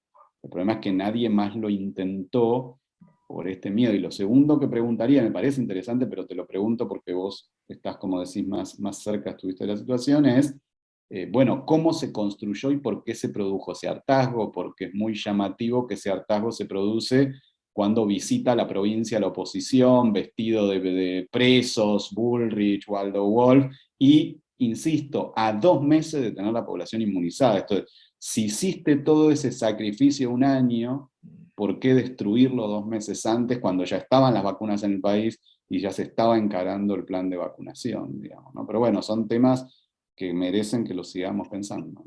Mira, por un lado, los brotes se dieron aún antes de la decisión de la Corte Suprema, porque los primeros aislamientos se hicieron en el verano, porque ¿viste? La epidemia pasó en marzo, ¿no? El cerramiento nacional fue en marzo. Y en los centros de aislamiento, la gente en Formosa, suprimir el mate o el tereré es una cosa sumamente compleja. Entonces, la gente en los centros de aislamiento tomaba tereré, tomaba mate juntos. Entonces, al comienzo de la pandemia. Por el otro lado, yo creo que lo político, ¿no? Fue el emergente que hizo estallar algo que ya se venía, ese murmullo en el Chaco Boreal que venía creciendo, y se venía manifestando, y encontraron un canal de detonación. Pero el maltrato que había en los centros de aislamiento, la falta de información, porque lo que no se decía era el fundamento de las medidas. Yo por eso digo lo comunicacional. El mensaje fundamental era, nosotros tenemos la manija, nosotros controlamos y nosotros decidimos, pero nadie explica por qué. Nadie dice, en 15 días, lo que vos acabas de decir, en 2 meses terminamos de completar las vacunas y ya se va a poder relajar el sistema. No, no había horizonte. Entonces yo creo que el hartazgo tuvo que ser, que iba por ahí. Es una opinión, ¿no? Bueno, para que lo sigamos pensando. Bueno, creo que nos quedaba Carlos. Muchas gracias. Si queda alguien más quiere hacer preguntas, está Carlos Fini, Palmira Garda, no sé si alguien más. Bueno, Carlos. Mi pregunta, ¿qué tal? Bueno, por supuesto agradecerte, me encanta tu charla, y hace rato que me convencí que la estrategia de supresión es diferente y mucho más positiva que las otras dos, ¿no? Eso, me acuerdo de las charlas del botón rojo intermitente, ya, una cosa así que se llamaba, que a partir de ahí me convencí. Mi pregunta va al revés, porque más allá de las características de un régimen como el de Formosa, y ni que hablar del de China, ¿no? En todo el mundo, me parece, no en la Argentina, que la grieta es muy importante, pero en todo el mundo, yo siento que se ningunea la estrategia de supresión, o se la niega, para usar un término que vos has estudiado, el negacionismo, ¿no? Entonces te preguntaría qué hay de eso, porque es muy negada, es como que no se la considera, es una cosa que no, es imposible, se sabe que es imposible. Y uno mira la curva de China, está bien, se dijo mucho que también los datos de China eran falsos, pero también hay otros países democráticos que tienen curvas parecidas. Una mira la curva de China y el día que tuvieron una barbaridad de casos tuvieron 30.000, y fue un pico así que cayó en una semana, en 15 días. Y los muertos de China son nada, cero, o qué sé yo, el 1 por 1000, no sé la cifra, pero... y no voy a defender el sistema político chino para nada. Pero hay una realidad, y me parece que estamos negando esa estrategia de supresión. No sé qué opinás, y si tenés alguna hipótesis de por qué. Bueno, vas al nudo de lo que quería plantear, Carlos, tal cual. Me parece que porque nadie le quiere poner el cascabel al gato, o sea, en este sentido decir, por eso decía que el problema es más de fondo. La pregunta es, ¿vamos a aceptar que un Estado ponga normas sanitarias que se aplican al conjunto de la población o no? Entonces el discurso que aparece es no, eso solo lo puede hacer una dictadura espantosa como la de China o la de Formosa. Por lo tanto, aceptemos el orden injusto en el que vivimos, que es que a alguna gente nadie le puede poner límites. Esta es la derrota política más fuerte que hemos vivido. Y lo que digo, bueno, después podemos discutir si esos límites los puede poner una dictadura o los puede poner una democracia, pero la cuestión de fondo, y me parece que por eso no circula la discusión sobre la estrategia de supresión, porque si circulara, es esto que te digo, los números, al igual que en la gripe española, muestran que fue arrasadora la diferencia. Entonces hay que empezar que no, que esconden los números, lo cual nadie ha explicado cómo esconden los números, dónde están esos muertos que no aparecen, cómo hizo para esconder montones de cadáveres que nadie vio en ningún lugar, y que además también los habría escondido Australia y Nueva Zelanda y Noruega. Entonces después lo que empiezan son explicaciones alternativas, entonces China porque es una dictadura, Australia porque es una isla, Noruega porque es un país escandinavo, siempre es explicarnos eso no se puede, eso no se puede, eso no se puede. Yo creo que eso es parte de la derrota política. Eso no se puede es, tenés que seguir tolerando que los sectores acomodados de tu población van a hacer lo que quieran, aún en una circunstancia de pandemia. Me parece que fuiste al corazón, porque eso es lo que quería hacer del eje de la charla, pero me parece que ese es el corazón de la derrota política. O sea, que nosotros mismos compremos el discurso de que no se puede hacer nada. Y no se puede hacer nada porque nadie le puede poner límite a determinados sectores. Que el problema es que el límite a determinados sectores, en términos de clase, puede ser a nosotros también. Y que esto es lo interesante de lo que planteaba Susana, y que yo no estoy negando, pero estoy planteando un balance de costos y beneficios. Sí, señor, en esas circunstancias y con esas características y con los recursos y las condiciones que tenía Formosa, una persona de clase media que había, por el motivo que fuera, que podía ser absolutamente legítimo, había salido de Formosa, tuvo que volver y encontrarse en un centro de aislamiento en unas condiciones horribles. Ahora la pregunta es eso de un lado y centenares de muertos del otro. Entonces la pregunta es, ¿vamos a aceptar lo que implica ese balance o vamos a decir que a nadie se le puede imponer eso y entonces tenemos que aceptar centenares en Formosa o millones en el mundo de muertos porque a nadie se le puede imponer nada nunca?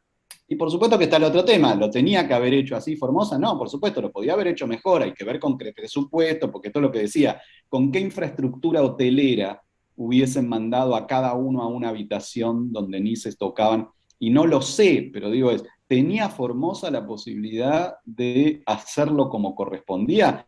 Buenos Aires podía seguro, digo, Buenos Aires podía, España podía, bueno, Formosa podía o no, quizás podía. Y habría que decirlo, bueno, ¿por qué no lo hizo? Puede ser. Finalmente es una cuestión de inversión, sí, supongo que podía, sí, decidía invertir mucho más en eso.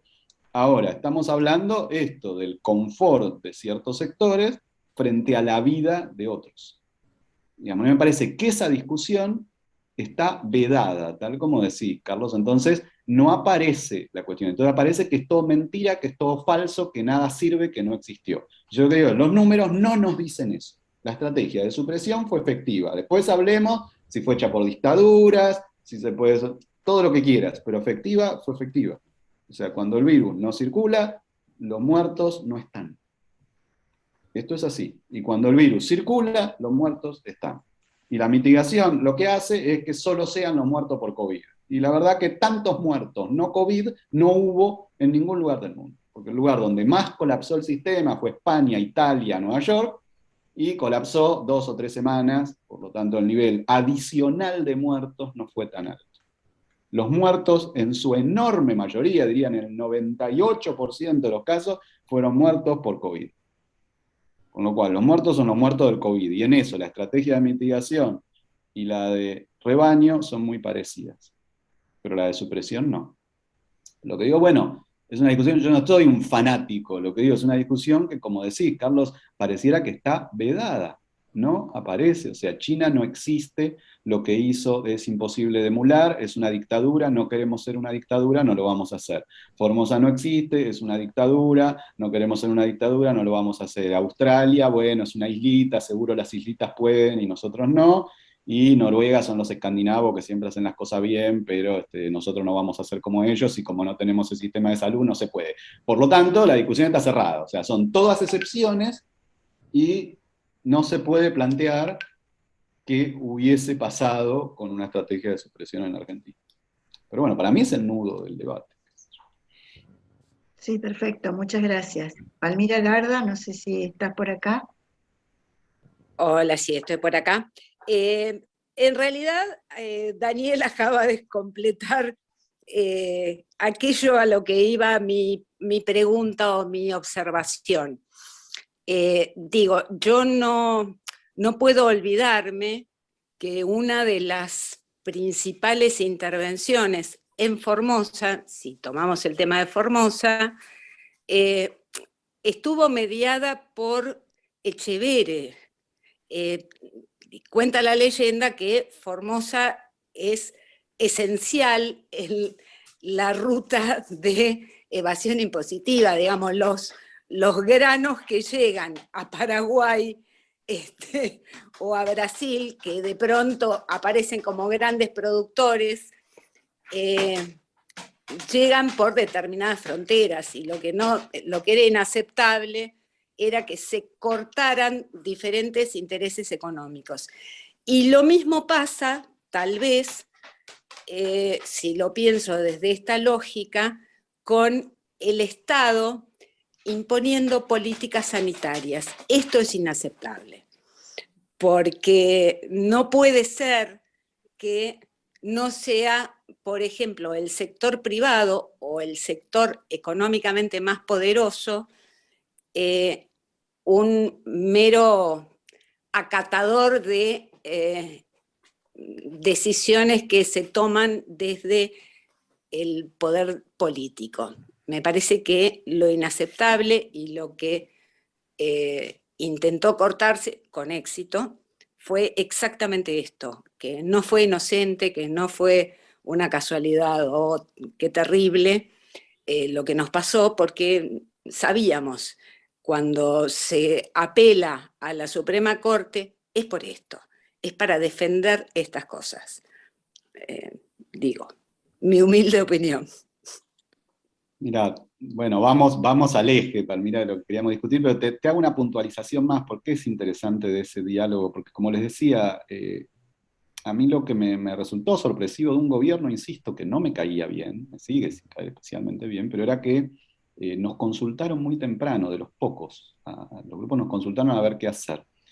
Y uno de los problemas que tiraban era este que decías, y que ellos le encontraron, el problema es que nosotros no les podíamos recomendar demasiadas cosas, salvo algunas de estas que tienen que ver más con el confort o con cosas, pero porque en general las respuestas que ellos se daban a sí mismos eran buenas, y una era esta que planteabas, que es justamente el contrabando. Y lo que planteaban era, nosotros no vamos a poder controlar el contrabando, porque no hay manera de controlar esa frontera terrestre, sobre todo en un momento en que comenzó a crecer mucho el contagio en Paraguay. El contrabando era básicamente hacia Paraguay.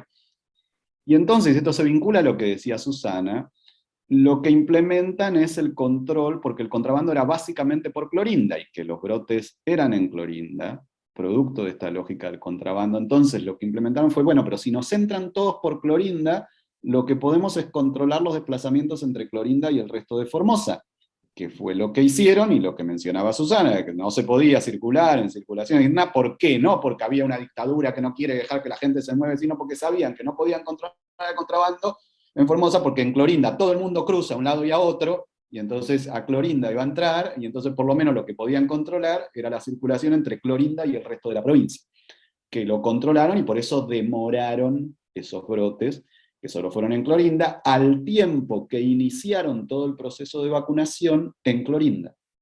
Entonces lo que digo es, más allá de errores o aciertos, hay una cabeza sanitaria pensando sin la limitación de esto no se puede tocar, y eso es lo que yo le reconozco. Más allá de los errores que han cometido, de cosas que podían haber hecho mejor, había una cabeza sanitaria y pensando socialmente, es decir, hay problemas que no puedo resolver. ¿Qué es esto? O sea, yo puedo tratar de controlar los que me ingresan a la provincia vía el aeropuerto, digamos. Bueno, eso es más fácil, pero tengo los que cruzan todo el día de Clorinda a Paraguay, que no voy a poder controlarlo. ¿Pero qué puedo hacer? Bueno, no tengo tantos que vayan de Clorinda al resto de Formosa. Entonces lo que puedo controlar es la ruta desde Clorinda. Y por eso recordarán que Patricia Bullrich y Waldo Wolf viajan a Clorinda y organizan una marcha desde Clorinda hasta Formosa, donde uno ve una clara intencionalidad, como decís, o sea, lo que querían producir es lo que ocurrió. Por eso yo planteaba si el hartazgo era solo hartazgo o fue una construcción, o sea, porque lo que querían era que la gente de Clorinda fuera a Formosa para que se contagie todo Formosa y deje de ser un contraejemplo que era problemático para el resto, con todos sus errores, digamos. Me parece que se basa en esta cuestión, lo que decide Echeverre tal cual, pero me parece que es esto, que lo que está en el fondo, olvidándonos del ejemplo de Formosa, es esto, si el Estado puede aplicar una política sanitaria o no. Y me parece que el resultado que califico en términos de derrota es convencernos del balance de que no. El Estado no puede aplicar una política sanitaria, sobre todo si implica establecer limitaciones a los sectores acomodados. Digamos, ¿no? Me parece que si eso se consolida, va a ser una derrota histórica, a mi modo de ver, mucho más grave que los muertos por COVID. Sí.